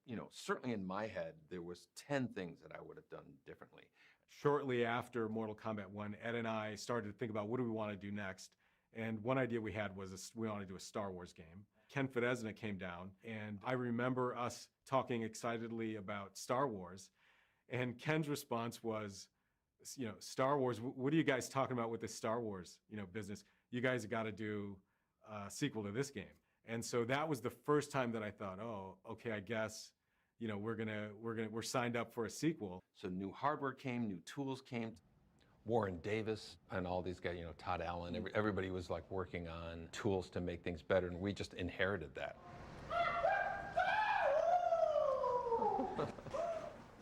Oh my God. One of the things that is better about Mortal Kombat 2 from Mortal Kombat 1 is the graphics. Originally, everything was done off of VHS tapes, and it was kind of blurry and stuff. We eventually started capturing images directly onto the hard drive as opposed to putting it on videotape and then going to the hard drive. Okay, ready? Ready? Is it live or is it ready to go?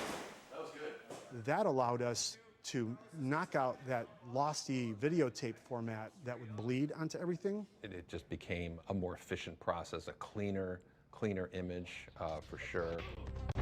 Outstanding.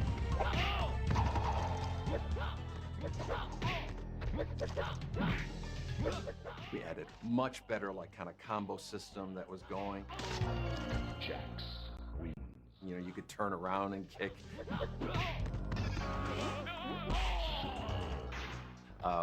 Which to this day I can't believe the first Mortal Kombat doesn't have. A lot bigger of a roster. We wanted to expand, so we had 12 characters and added Jax. That was huge. Katana Molina, who are synonymous with Mortal Kombat at this point.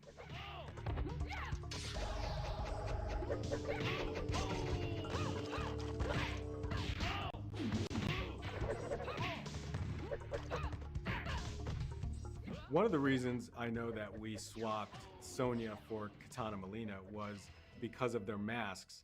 We were able to get 2 for 1. So the same palette swapping technique we used for Scorpion and Sub-Zero, we thought, okay, let's take advantage of this with the female characters. Katana wins. Fatality. Tony Goski, graphic genius. Hey, it's Ed Boon. Ed, John Tobias, and Martin Mel walk in my office. Ed says, "Hey Tony, we're thinking if do you want to work on Mortal Kombat?" I was an instant yes. Tony Goski was working on a game called NBA Jam, and he was doing a great job, but he, in his heart, he was a traditional painter, and so when Mortal Kombat 2 came along, he was a perfect fit. It was suited my style and things I enjoyed. Fantasy art, starting to get into surrealism with, like say, Dali and Magritte, and I kind of just went that direction, Tony Goski defined the majority of the look and feel of Mortal Kombat 2, specifically the backgrounds. Tony's influence came into what does Outworld look like? What does, this really mysterious Mortal Kombat, this fantasy Mortal Kombat, what does that look like? Introducing the Outworld was huge because it completely carved a new look for Mortal Kombat. Kind of used like Chinese influence, but with graphic and surrealism kind of coming together. Pit was an iconic stage in MK1, so we made the Pit 2.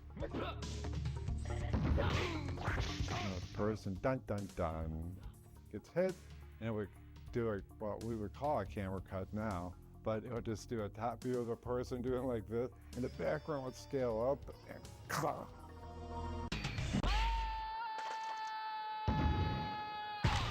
Reptile wins. He came up with this living forest, and he put my face on the trees. Oh man. Albert Brooks all over it. All had to be drawn.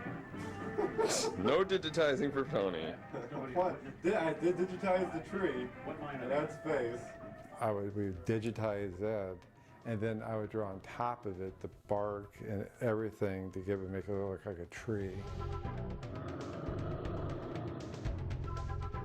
Obviously, all like horror movies and things that are like shocking. You go all the way to the left, and there's a tree kind of looking straight down the fight line, and that's based off Ash from The Evil Dead. That was like one of my favorite backgrounds to work on. When I was a teenager, I did some stop-action animation just for fun with a Super 8 camera, with clay and toys and stuff like that. When doing Kintaro, there weren't a lot of frames to begin with. It's like, bow, bow, bow, and you would hang on that last, hit or whatever.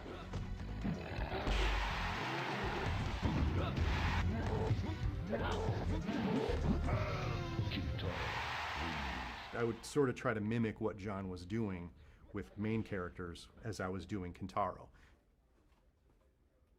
For me, what was most exciting was there was this fiction that we would tell a little bit of story just through a couple sentences in the attract mode. And so once the talk of a sequel came about, I knew that, okay, this is our opportunity to tell all this story that we alluded to in the first game. Now we can sort of move things forward.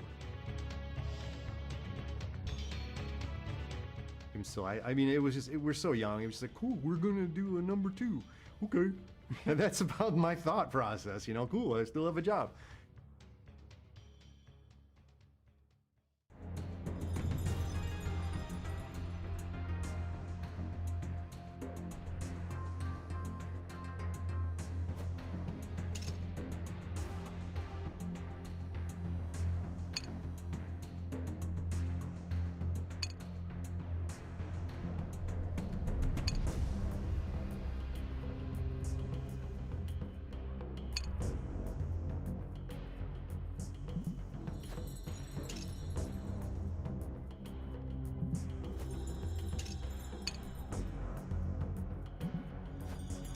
know, initially we had Ed being the announcer for the first Mortal Kombat as Shang Tsung.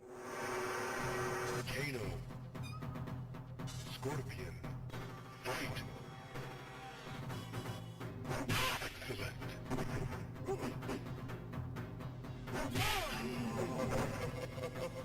And then we wanted to go a different direction for the second one, and so they created this character Shao Kahn.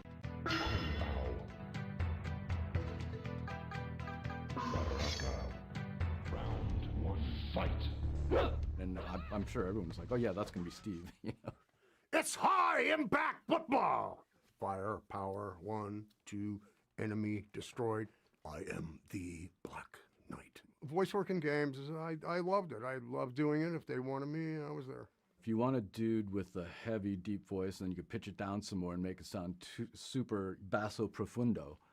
That's the guy. They wanted me to be a 200-year-old Asian man, you know, martial artist. Dan had a structure and a language and a way for me to speak. Here's the list, do these things, and then a little bit of coaching. Sonya, Baraka. Round one, fight. And he, you know, did a great job. And that's it. That's what you hear in the game. Finish him.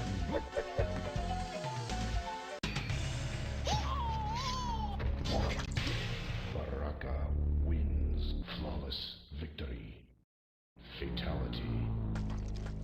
That voice is, it's my favorite voice. It's fatality. I want to be that guy.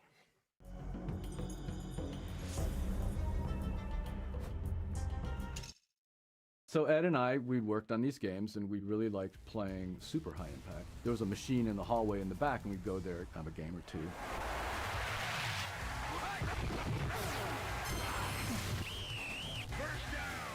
In that game, you pick your play, and then the lines come together before you hike the ball. And so as they're doing that, I'm saying, I predict that you're toast. And that evolved into, I predict toasty. And Ed would crack up. George Petro said, you guys should put some of that silly stuff you do in the game. And we're like, yeah, whatever. And go on our day. And then, like, I don't know, a couple weeks later, Ed talks to me. He's like, hey, would you be cool if we, like, took your face and, like, when every 100th uppercut, your face comes out and says toasty in the corner of the screen? And I'm like, sure. Let's do that. So that's how that happened.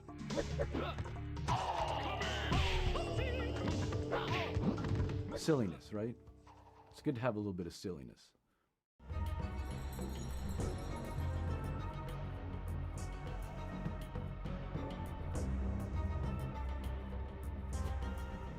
What you should do, Carlos, is just try to jump off. Just try to actually jump straight up and land on your back.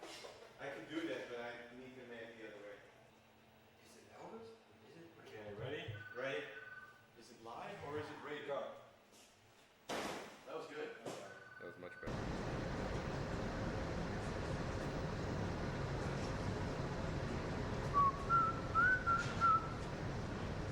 There's a story.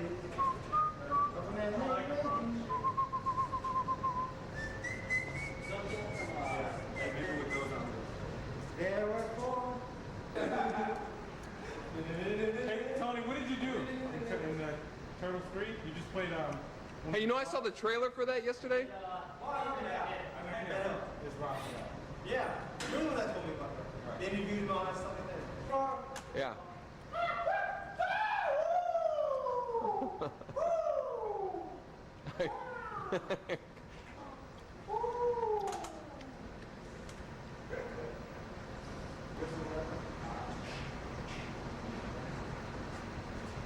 Right, but it's like 2 frames that Right. that we use. See, like that's not bad. Okay, you know what? That's enough. Oh my God, that was the best one.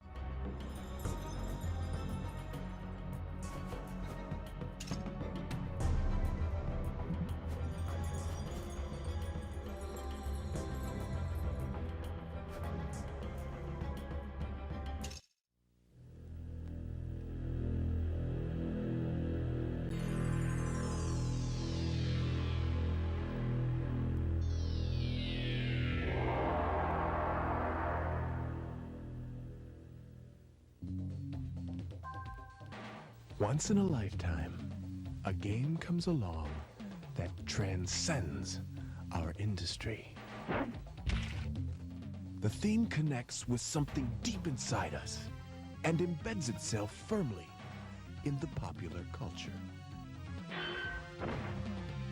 Once in a lifetime, a game takes on a life of its own. To millions worldwide, it becomes more than just a video game. It becomes an obsession, a controversy. And they just can't wait to take it home.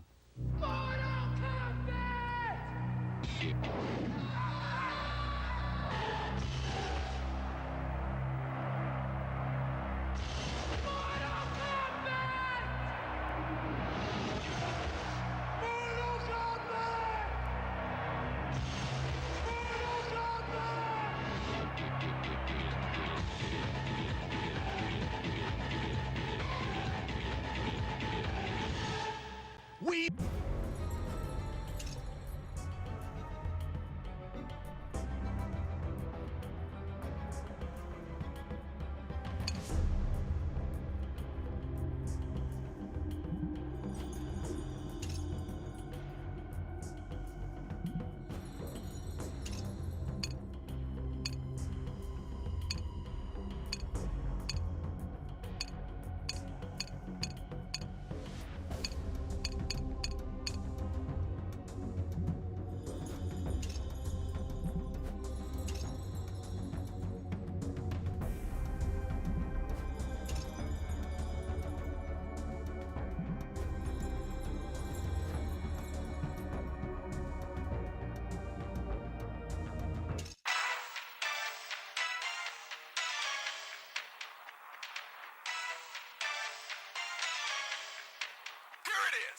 Mortal Kombat 2.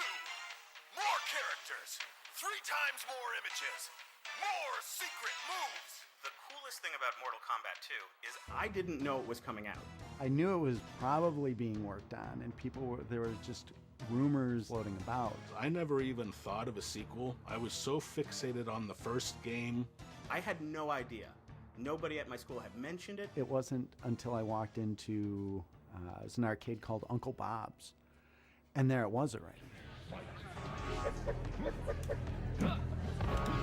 The first thing I saw was somebody slicing someone in half with Kung Lao's hat.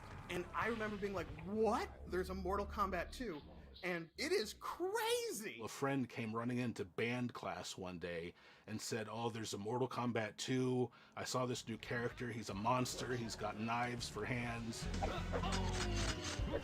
Baraka was the first character I picked. I kept pumping quarters in. It was so exciting to see the advancements and the new characters. There is a specific reason that Mortal Kombat 2 is my absolute favorite game in the entire series. And that is because of Katana's easiest in the world fatality. Walk up to the person and hit block, block, block, block, block, block, block, block, block, high kick. Katana wins. I was immediately a master of her. Fatality. I still main Melina whenever I play MK2, and I can do that back, down, low punch to do that kind of roll thing, and then forward, low kick to do that kind of teleport from the ceiling kind of thing. It looked bigger, it looked better, it looked badder, it was bloodier.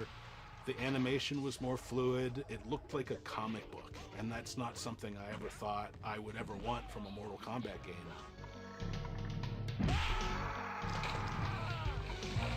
Sub-Zero wins. Fatality. But like I said, I never even dreamed of a sequel. One day there it was, and it was fantastic. The favorite characters are back, so you have kind of that step into it. The excitement was just incredible. I remember seeing Mortal Kombat 2. It's the level that has it Shao Kahn, the big bad guy, who had the people chained up on the pedestals in the background. You were fighting your opponent, but there was a sense of storytelling in the actual level design, and that was one of the first times I had seen that and been like, that's really cool and that's really, really clever. And I still bought the Game Boy versions, just because Game Boy was the system I played the most. And what's interesting is that Mortal Kombat 2 for the Game Boy is fantastic.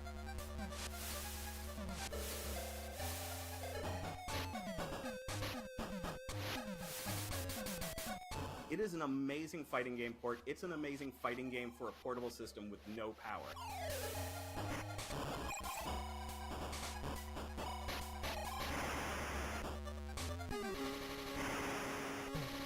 I played a ton of Mortal Kombat 2 on Super Nintendo. I would have friends over. My living room kind of became a mini arcade.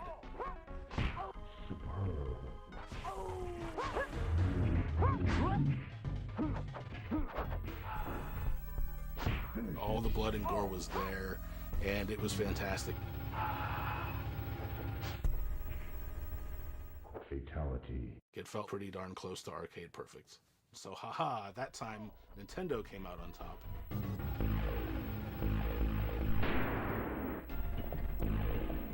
Raiden wins. Fatality.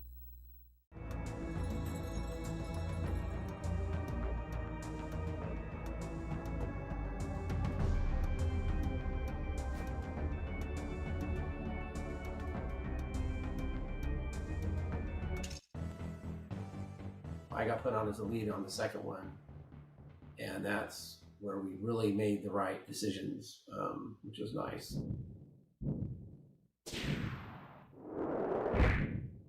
The idea was to just convert the code line by line and build the multi-processing system so it would work on the Super Nintendo, which of course is a different language of assembly. Finish it.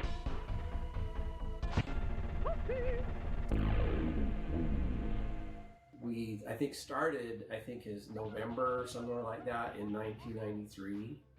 We had to be done in July, and so we didn't show them anything until April.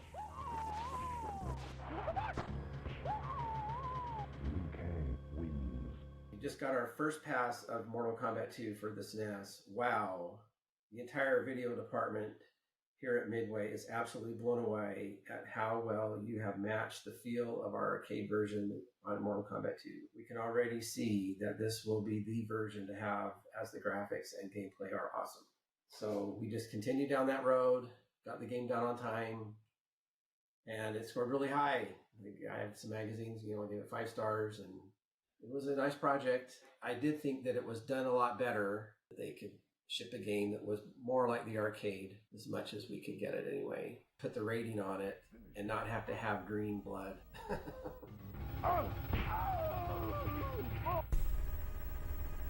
Johnny Cage wins. I don't know if the Genesis guys would debate me, but I felt like it was the de facto version for at least Mortal Kombat 2. And the ongoing debate that still sort of seems to rage on up to the present day, like between the SNES version and the Genesis version.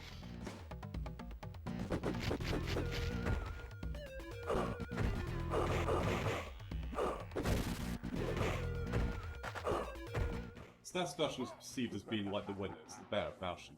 And that's like, I think, largely because it's like more complete version. The reason the SNES one has got more stuff than ours, because they're like both made for the same size sort of cartridge, is that it's a lower resolution system, right? So therefore their art assets are smaller, and all the little sort of size differences like add up.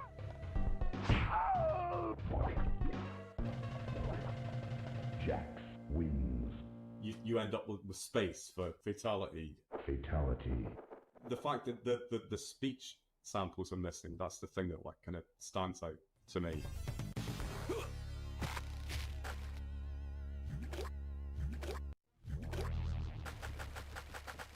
The way I got the Genesis version is like a little bit sort of convoluted. Basically, Paul had done the first one, Paul were offered the second one, and they offered it to Paul, which is like kind of logical sort of thing to do, and Paul turned it down.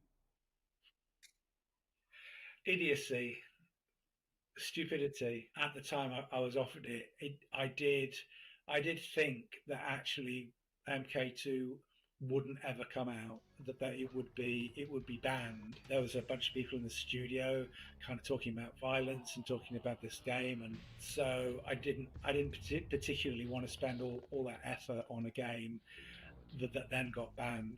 Hindsight's a wonderful thing, isn't it? So then they offered it to me, right? And I'd never done any Mega Drive stuff before. They used to think of it as like a cooperative multitasking system.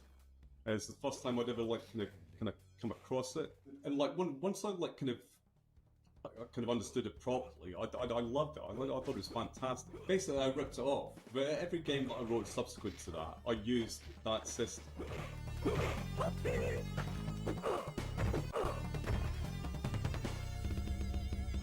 Everybody was like kind of happy with the version that I did, and that was no bad thing. It makes this like a really good game, you know.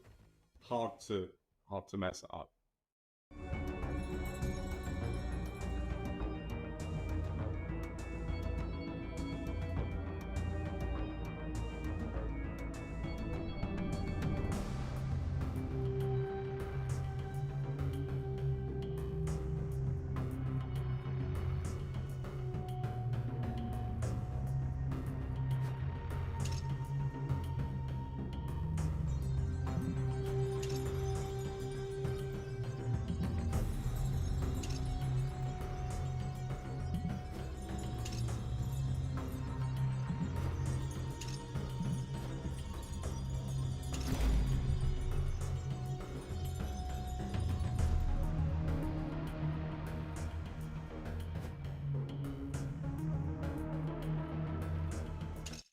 MK2 was great and stuff,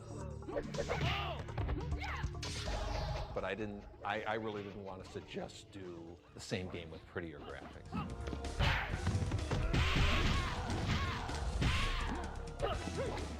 We were always trying to one-up what we did. Like obviously MK1 we had the, you'd fall into the pit. Hey.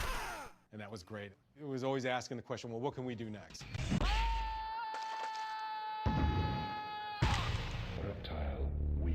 MK3 was like, now we're gonna knock you upwards. Now we're gonna knock you downwards. Right.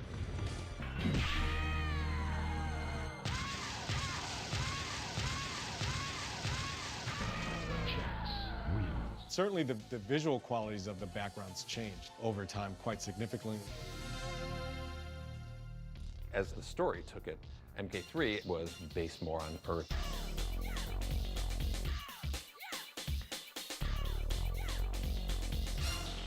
.3D technology played a part.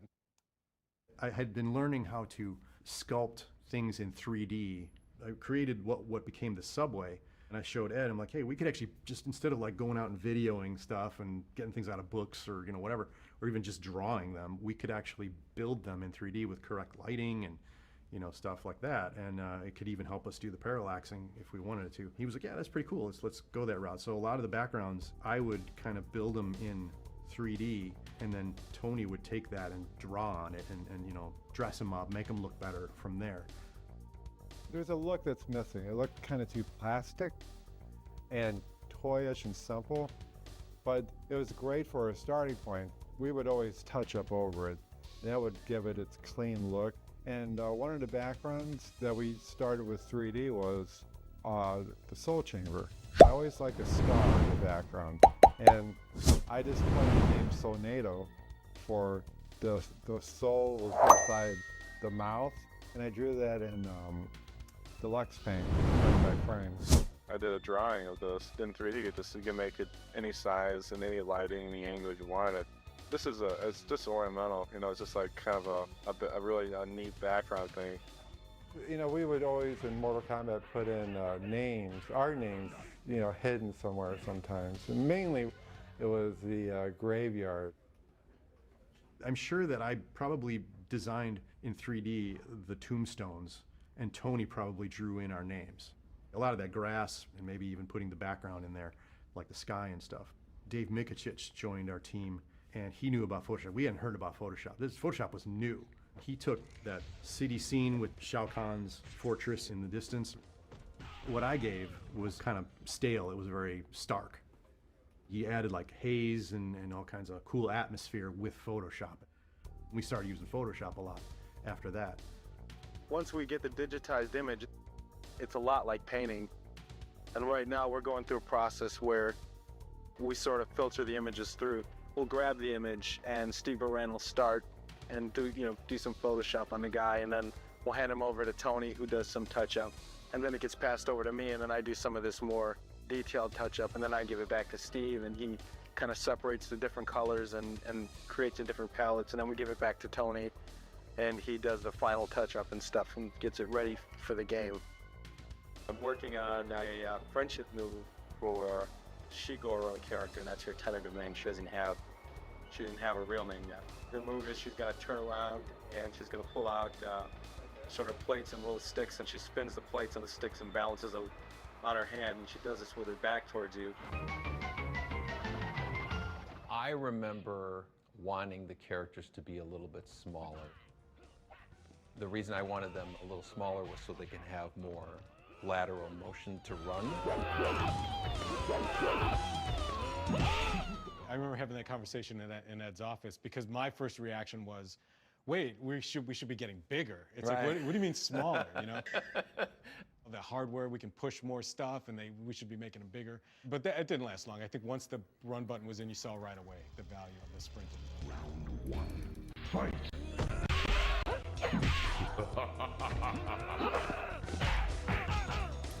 I wanted it to be more aggressive. I always felt like our walking was a bit slow, and that really was pushing for the run. To me, it feels weird when I play MK2. I feel like I'm in molasses. It's like, come on, you know, like, I just want to move faster. So. We really loved to see players doing combos, but some players just couldn't uppercut somebody and then jump and then, you know, juggle them and do all these kind of. So we wanted something that was a little bit more mechanical, right? Like anybody can do 1-1-2 or something like that. Right, the whole dynamic of the game was just so aggressive. And some people were intimidated by that. Finish it. It was somewhat controversial. There was a guy who was a tech in our, you know, like where they would build the games. He was looking at it and he goes, you know, I don't know why you added the run button, you know, I don't know what that. And then, you know, fast forward 3 weeks.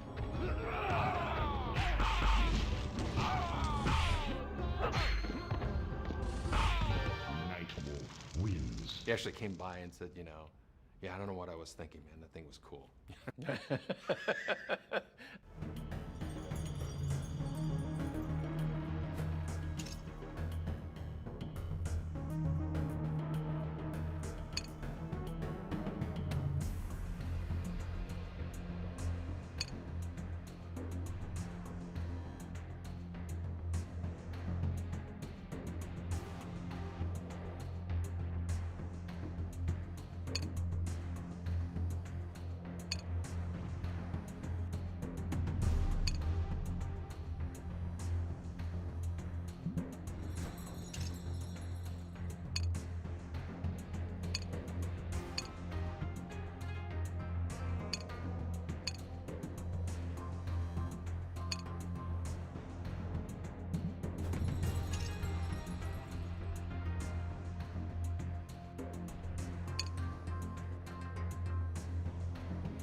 One day I was in the office at Playboy downtown Chicago, and the phone rang. It was Jack Hager, and he was looking for a couple cheerleaders for this game called NBA Jam. I had no idea how to cheerlead. I said I could, but I had no idea. It was great working with everybody, and then Jack invited me on to the next game, which was Revolution X. We were trying to develop Mistress Helga. He had an idea. He wanted to be like this mistress, you know, in leather, and I said, well, I got some ideas, you know, and I put a black wig on and put my Harley Davidson jacket on and black stretch pants. He added chains and put some labels on it, and he was just like, perfect. And then that is how Mistress Helga developed. That was a blast. And then I just started working with Midway, you know, game after game, and they said that they needed a new Sonya, and asked me if I'd like to do it, and I said, absolutely.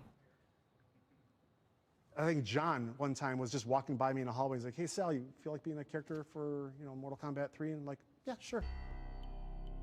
By the time we got to Mortal Kombat 3, we had a complete blue screen studio, professional lighting, professional cameras, a green room, dressing rooms for the actors. Hey, get out of here, man. Jack Hager put that all together. It was phenomenal. Each capture session was 2 to 3 days. John and I would do the lighting. We always consistently had what we called a money light that just was a rim light. And we'd spend a lot of time doing that because there was no going back with the lighting. Whenever you're making a game, you would record the data and then immediately check it in the tool to make sure the lighting was right, to make sure the size was right, and whatever. The camera takes in the signal into our beta cam recorder, and we also run a signal into our PC. This is where we do the actual grabbing of frames to be digitized.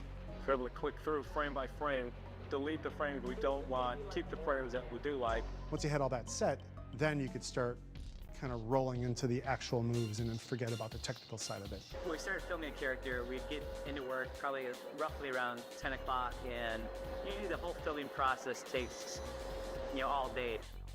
On an average day of a 14-hour shoot, we came in, we got into makeup, it didn't take too long for sewing, she doesn't wear much. And then we have a list, a huge list of animations, kicks, punches, uppercuts, and then the special moves and stuff. Capturing every single frame of them performing these moves. Neither Sal nor Carrie had martial arts background, right? They were super athletic. I watched a lot of martial arts. I watched a lot of, Bruce Lee and Jackie Chan, and I studied like the theatrics of martial arts, but I didn't have the discipline. Right, and my background was just gymnastics and boxing. Sonya Blade, there she is. Yeah. A little bit of WWF wrestling. Oh, jeez. That's no way to begin a demonstration. Well, I think Sonya is in a little trouble here. She's being tied to a dog. So I was more into the falls and the suplexes and that kind of stuff. There was this tomboyish quality to her that doesn't come across when you see her. Yeah. And then once you work with her, you realize, holy crap, she's going to do everything we need and more. Yeah. Probably the hardest thing about doing any of the moves is you had to start and finish in the same spot. And that was the main thing, is getting back into idle. They wanted all the follow through. They wanted all the momentum, but they wanted all that power to come all the way through. But then you had to always get back into idle pose, and that was the main thing. I remember I added like the scrunchie in my ponytail, and we always tried to work together with costuming. They would have like the basic costume, and then they would let the actors kind of bring in a little bit of detail. Helping John with creating costumes was like this art project. We would go to sports stores and buy like hockey gear and army surplus stores and just buy pieces and hey, that works and put some duct tape on it. And Home Depot has this cool rubber piece that we could use for Sector's helmet. And it was very do-it-yourself. But the helmet itself was so back heavy that literally everything that I did was it was pulling my head back. And the mask, by doing this, the mask looked like it was looking forward. So I was always kind of doing this with everything, with all my actions. We wanted it as compact as possible because we didn't want him to look out of proportion. Yeah. And so the helmet is really tight. It must have been torture for, 8 hours or whatever. That's where your neck problem. That's where my neck hurts so much. I think with the Sonya costume, he was just trying to keep everything in when you're bouncing around. I think my favorite Sal character is still Nightwolf. He just turns into that guy and he extends his chin, he almost transforms. Sal, he had no fear. He would just go over the top. He would just insist on trying a move that we were afraid he'd get hurt from. Throwing himself around. Yeah, just so committed to it. You need to look like you're taking pain. You snap your head back, really kind of throw yourself over. And when you fell, you had to look like you were getting hurt. So I would throw myself in twisting around as much as I could at a time. Many times I would land, you know, on my neck wrong, land on my back wrong. Sal would often hurt himself, or not often, but he has a history of hurting himself, you know, trying to get the best performance. Didn't matter if we were working or if the camera was on or whatever. Like, I just throw my hand out and, see, put my hand on the back of his neck and go, wham! Smack my face And into he'd it. fall back onto the floor, and everybody is like, oh my God. And in fact, I think her and Sal would have like contests with each other to see who can do what better. It was fun watching those two go at it. They're still good friends to this day. So if I was gonna hit you hard, I'd Yeah. See? Yeah, so it's not the hardness, it's the location. Reactions, all just in reaction.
With MK2, we were just fully embracing the secret nature of the game.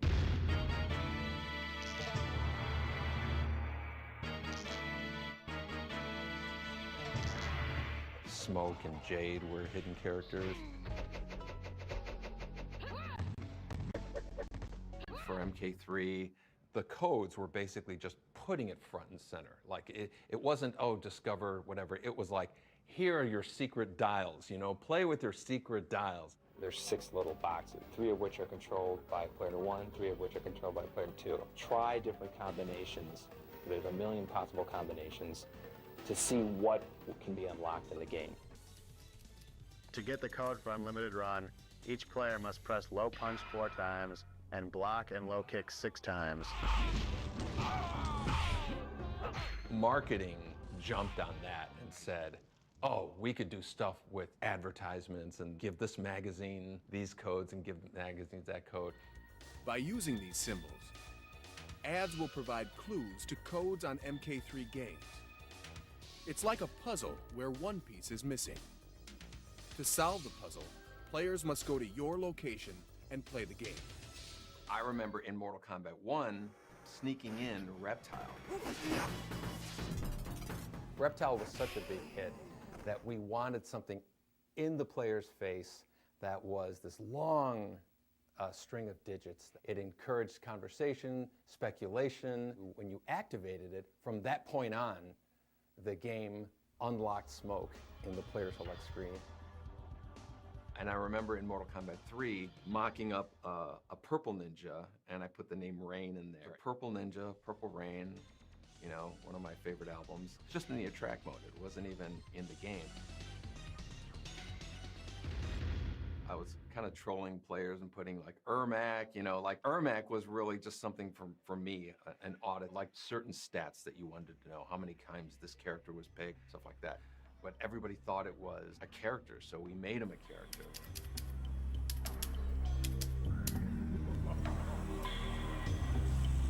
Oh shit!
For me, the changes in Mortal Kombat 3 it was a little jarring in all honesty. I very much liked how 1 to 2 went, where it's everything I wanted, and 3 was the new mechanics were just, it was different.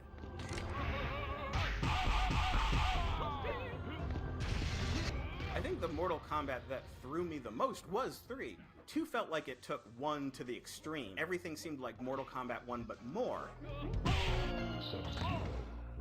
Mortal Kombat 3 felt like almost like a reboot of the franchise in a weird way.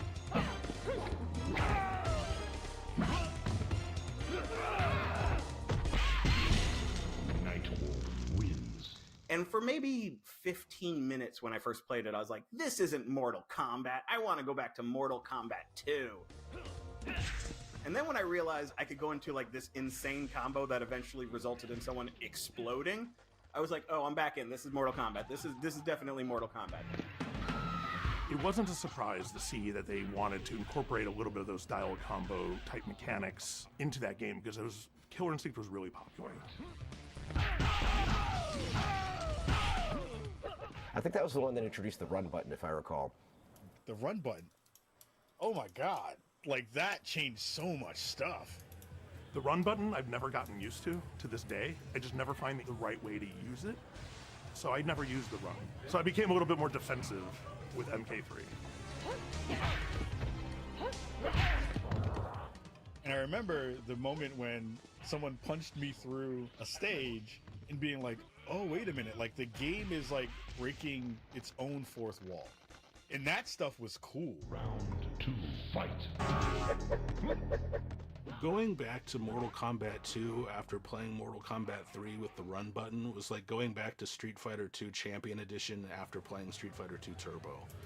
I could not go back speed-wise. It was so fast, and it felt more aggressive, which is what Mortal Kombat should be. I got my first speeding ticket racing to go to the arcade before it closed to play Mortal Kombat 3. I was just hauling ass in my 1991 Saturn, which was red, and I thought it was cool. My first car that Jazz Jackrabbit bought me. And, cop pulls me over. He's like, is everything working okay in this car? I'm like, I guess, officer. He's like, well, what about the speedometer? I guess I hit the run button with the accelerator in my car. I think Ed and John still probably owe me $50 for that ticket.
Saw you in the video on that. Saw me in the video? Yeah, you were working in your office.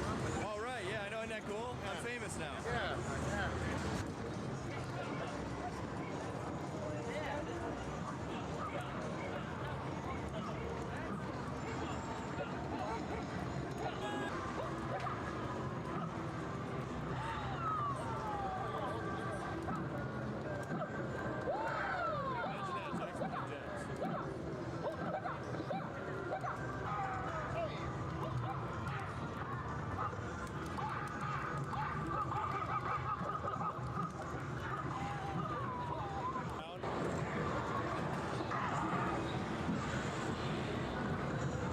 Hi, Dave. What's up?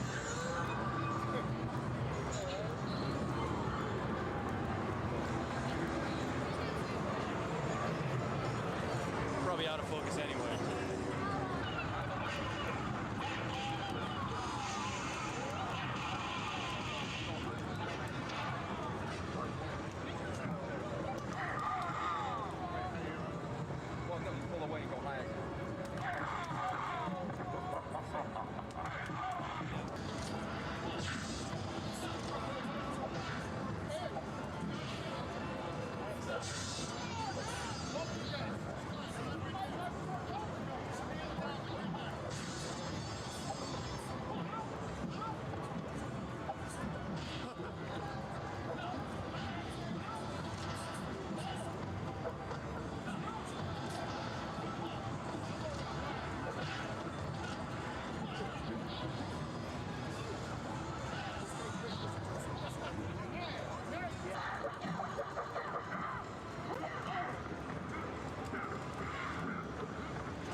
let's roll. Okay, this is Mortal Kombat 3, and here are 4 of the fighters from Mortal Kombat 3. Our first contestant is...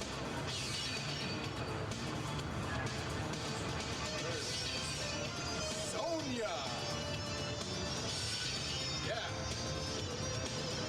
Sonya Blade, there she is. Yeah.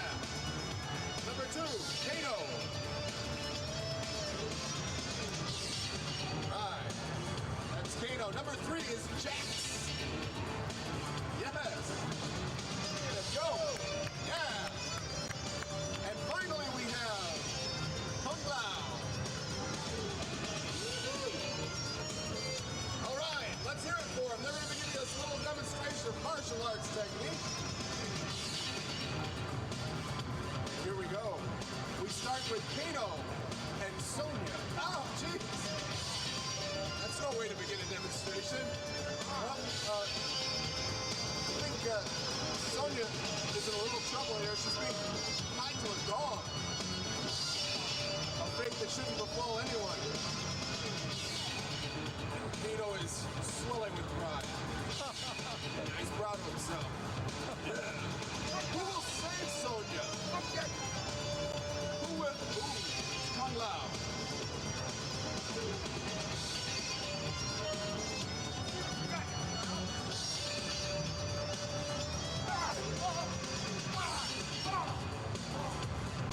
Lost his pen.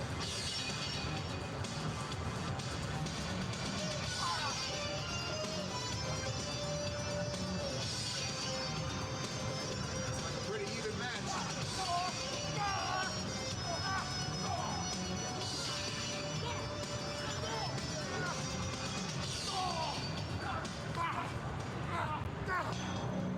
Several punches below the belt there. Ooh, it's Jax. Maybe he'll save Sonya.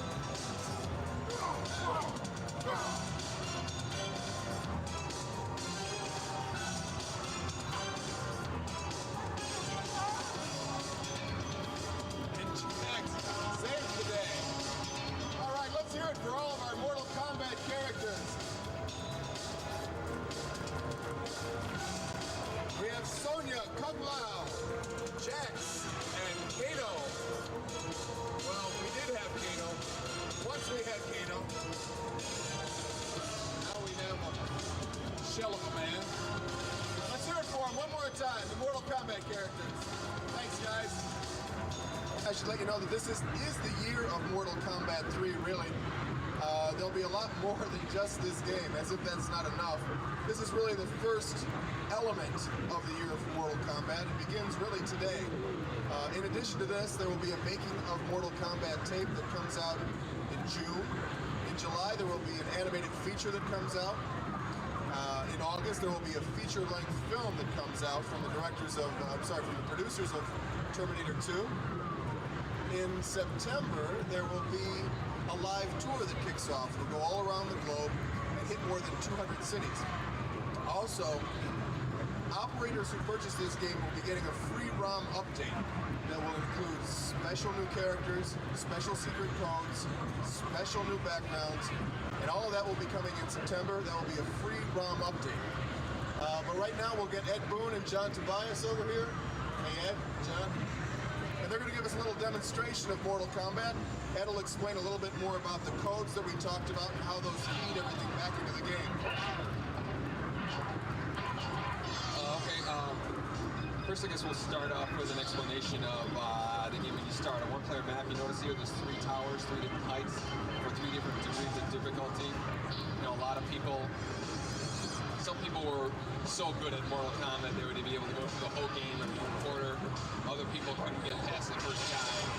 So we basically set up 3 different levels of difficulty to allow the players for advancing to higher level. The tallest one also has a lot more hidden features, a lot more hidden characters and stuff.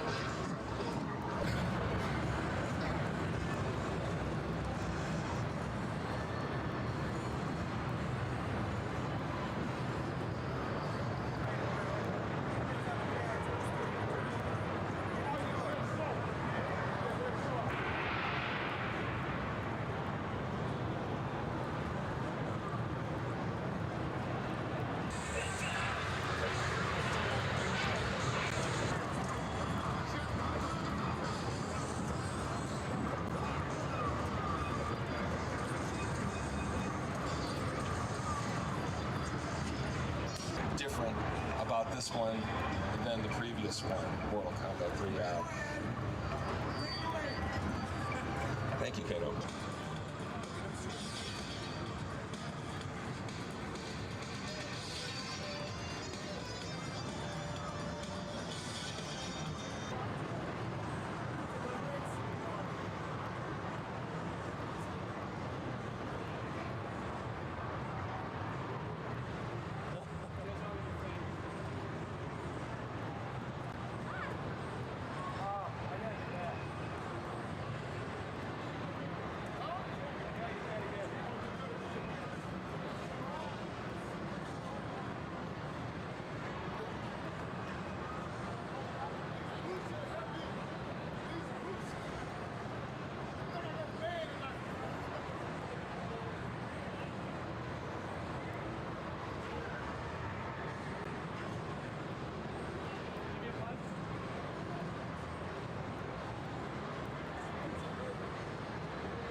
So who's Judge Guys? Hey people, what Jim just mentioned, our code system is something. Oh, actually, here's a fatality.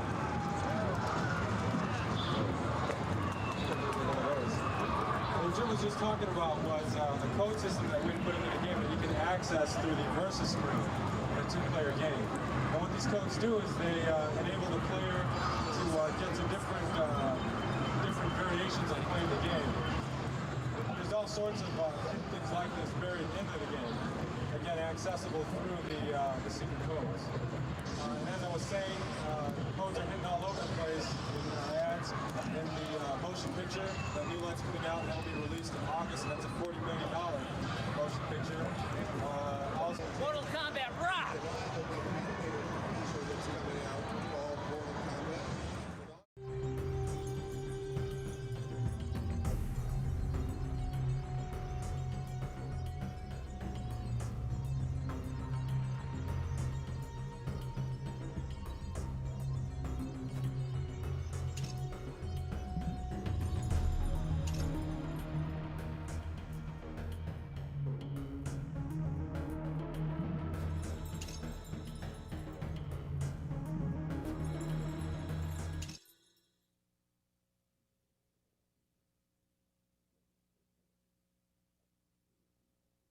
Before it all began, there was the void that contained the essence of everything.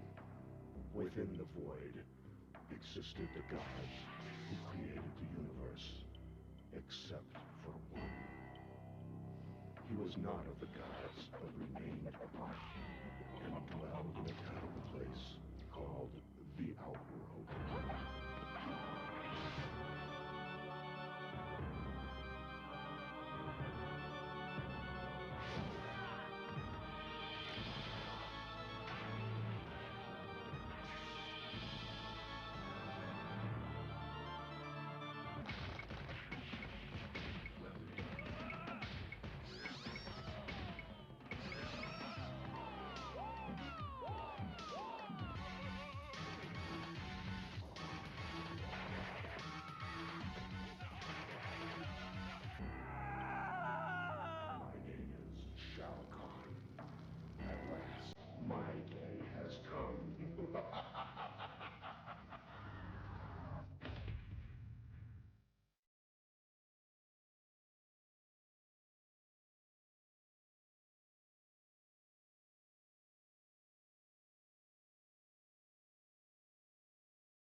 Whose idea was Mortal Kombat?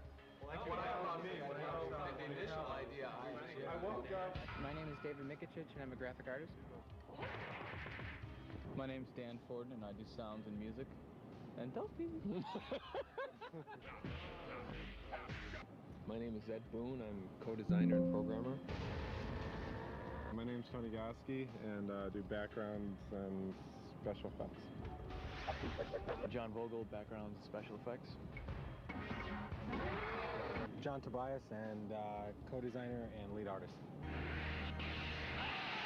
Steve Perrin, and I'm a video artist. Our motto in Williams is always that reality's boring. Nobody wants to pay for reality. We take everything beyond reality to the point where it's, the only way to do this is through our video game. It's the perfect blending of everything. I mean, the game is fun to play. It's got good graphics, and it's got a decent backstory to it. It's easy to come up with the ideas, anybody can come up with ideas for games and stuff, but it's to actually convert something from an idea in your head into reality, into something that is a sellable product. That's where the challenge is. It's all an illusion. It's all an illusion.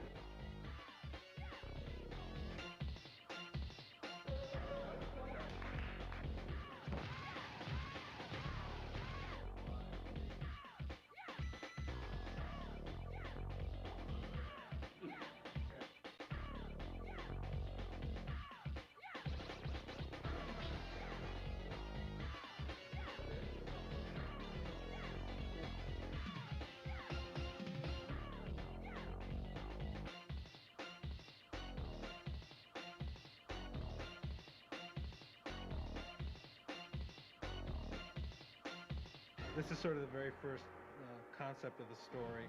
This guy here eventually became Shang Tsung. The mystique and all that whole feeling of it was really, the foundation of that was really what John Tobias kind of envisioned. One thing Mortal Kombat does for all of us is it puts you in a mood or puts you in a setting where you're sort of able to create things that are surreal. Mortal Kombat 1 took place more, on an earthly environment, in an Asian type of setting. In Part 2, we knew that we were going to send our characters to sort of a different world, and so the door was completely open for us to kind of interpret that in any way we wanted. Mortal Kombat 3 has so much hidden stuff, it's just endless, just the amount of stuff that we packed in there. Okay, come here. I don't know if I should be telling you this, but I'm going to show you a move, okay? Listen. If you go back, forward, back, and then down, and then push the run button, and if you do that really fast, I'll be your friend forever. The button and joystick combinations were the expected. Everybody would start looking for them immediately, and that's when I believe Ed came up with this whole sort of combination lock system. There's 6 little boxes, 3 of which are controlled by player 1, 3 of which are controlled by player 2. Try different combinations of those 6. There's a million possible combinations to see what can be unlocked in the game. Well, we test the games. When it comes close to the time that the game is done, they have us come in and we just play it. We play them all day long and look for bugs. The difference between Mortal Kombat 2 and Mortal Kombat 3 is that it added a run button. And when you use the run button, it makes you aggressive towards your opponent. You're going to have to keep on using the run over and over and over to attack your opponent.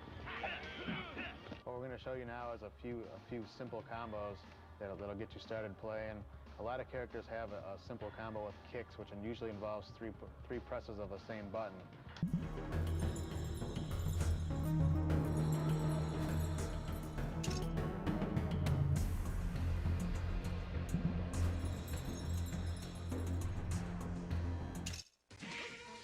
Prepare yourself for the most revolutionary animation ever in the world premiere of Mortal Kombat, the animated video. Forget virtual reality. You're there in this awesome PG-rated direct-to-video animated adventure of a lifetime. Get next to the coolest and hottest characters anywhere. Buy the video and you'll also get the making of Mortal Kombat, the live-action movie, plus secret combat codes and a free watch offer. Mortal Kombat, the animated video. Only $14.98, rated PG.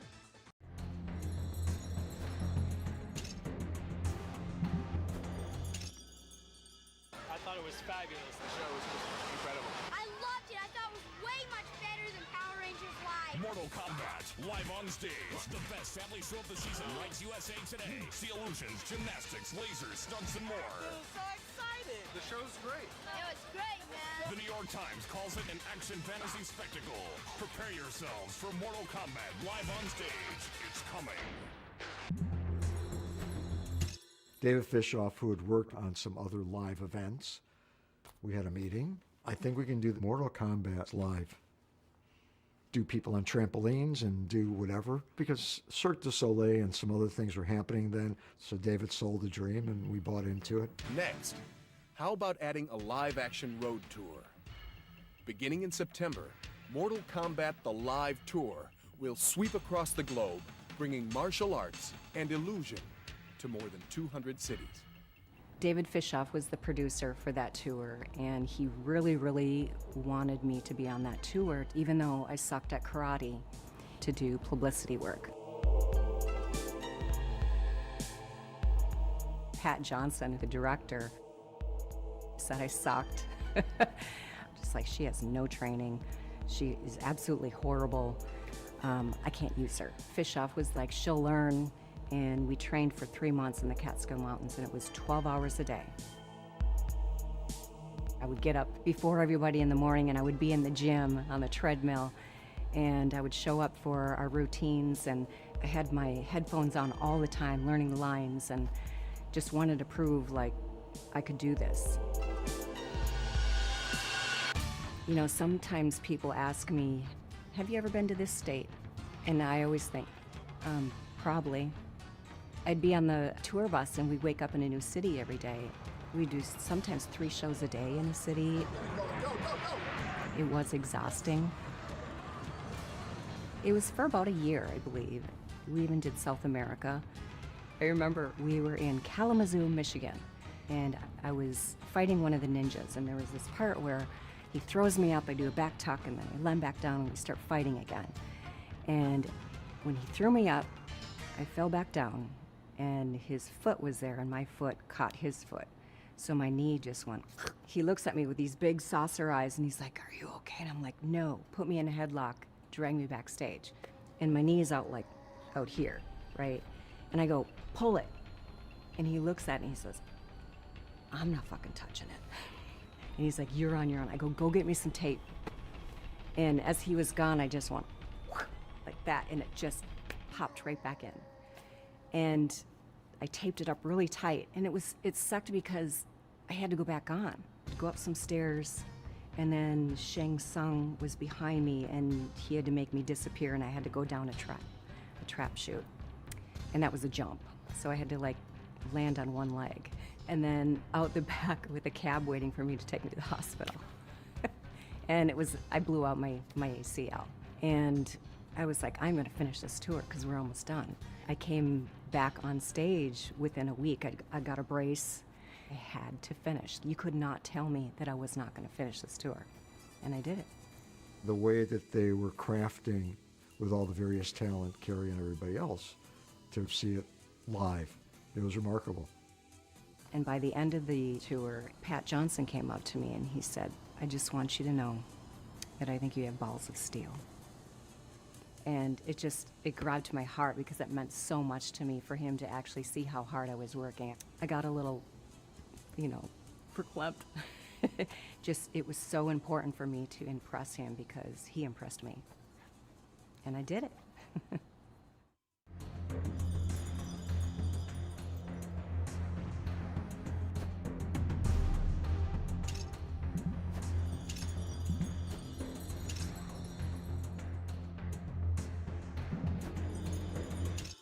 I've read people respond to, like, Ultimate came out because MK3 wasn't performing the way we had hoped, but that had nothing to do with it.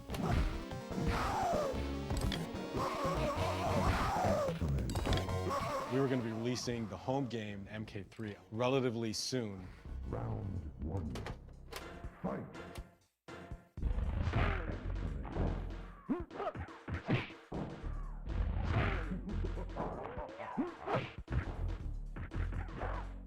So the idea was when MK3 comes out for the home, we'll refresh the arcade with Ultimate MK3. We were fully aware of the home versions and the role they were playing, and we didn't want the arcade industry to think that we forgot about them.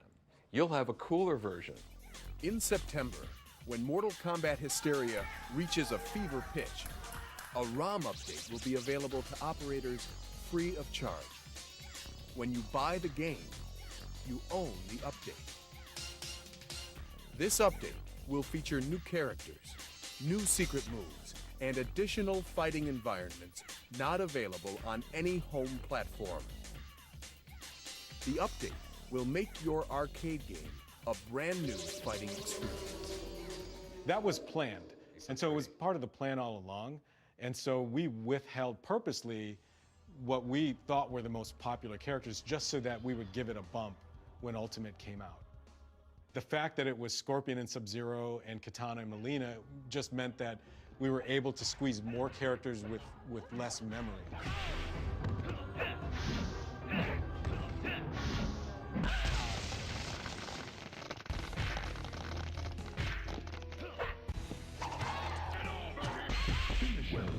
With MK2, I remember that we had such success with bringing new characters, Kung Lao, Jax, Katana, Mileena. They were so iconic that we were like, adding new characters is cool. And the next game we had 15, so we couldn't bring all 12 from MK2, and we wanted to bring back Sonya and Kano and stuff like that.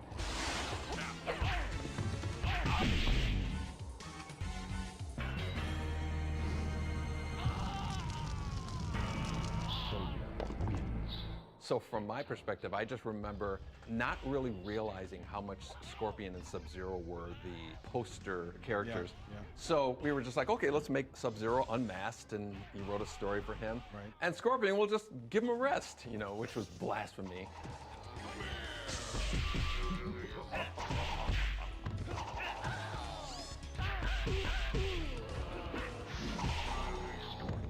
We balanced it better. I think Ultimate MK3 was much better balanced than MK3. A lot of people come to me and there's this debate of what's the better game, Mortal Kombat 2 or Ultimate Mortal Kombat 3. There's always this little bit of a debate going on that they play so differently.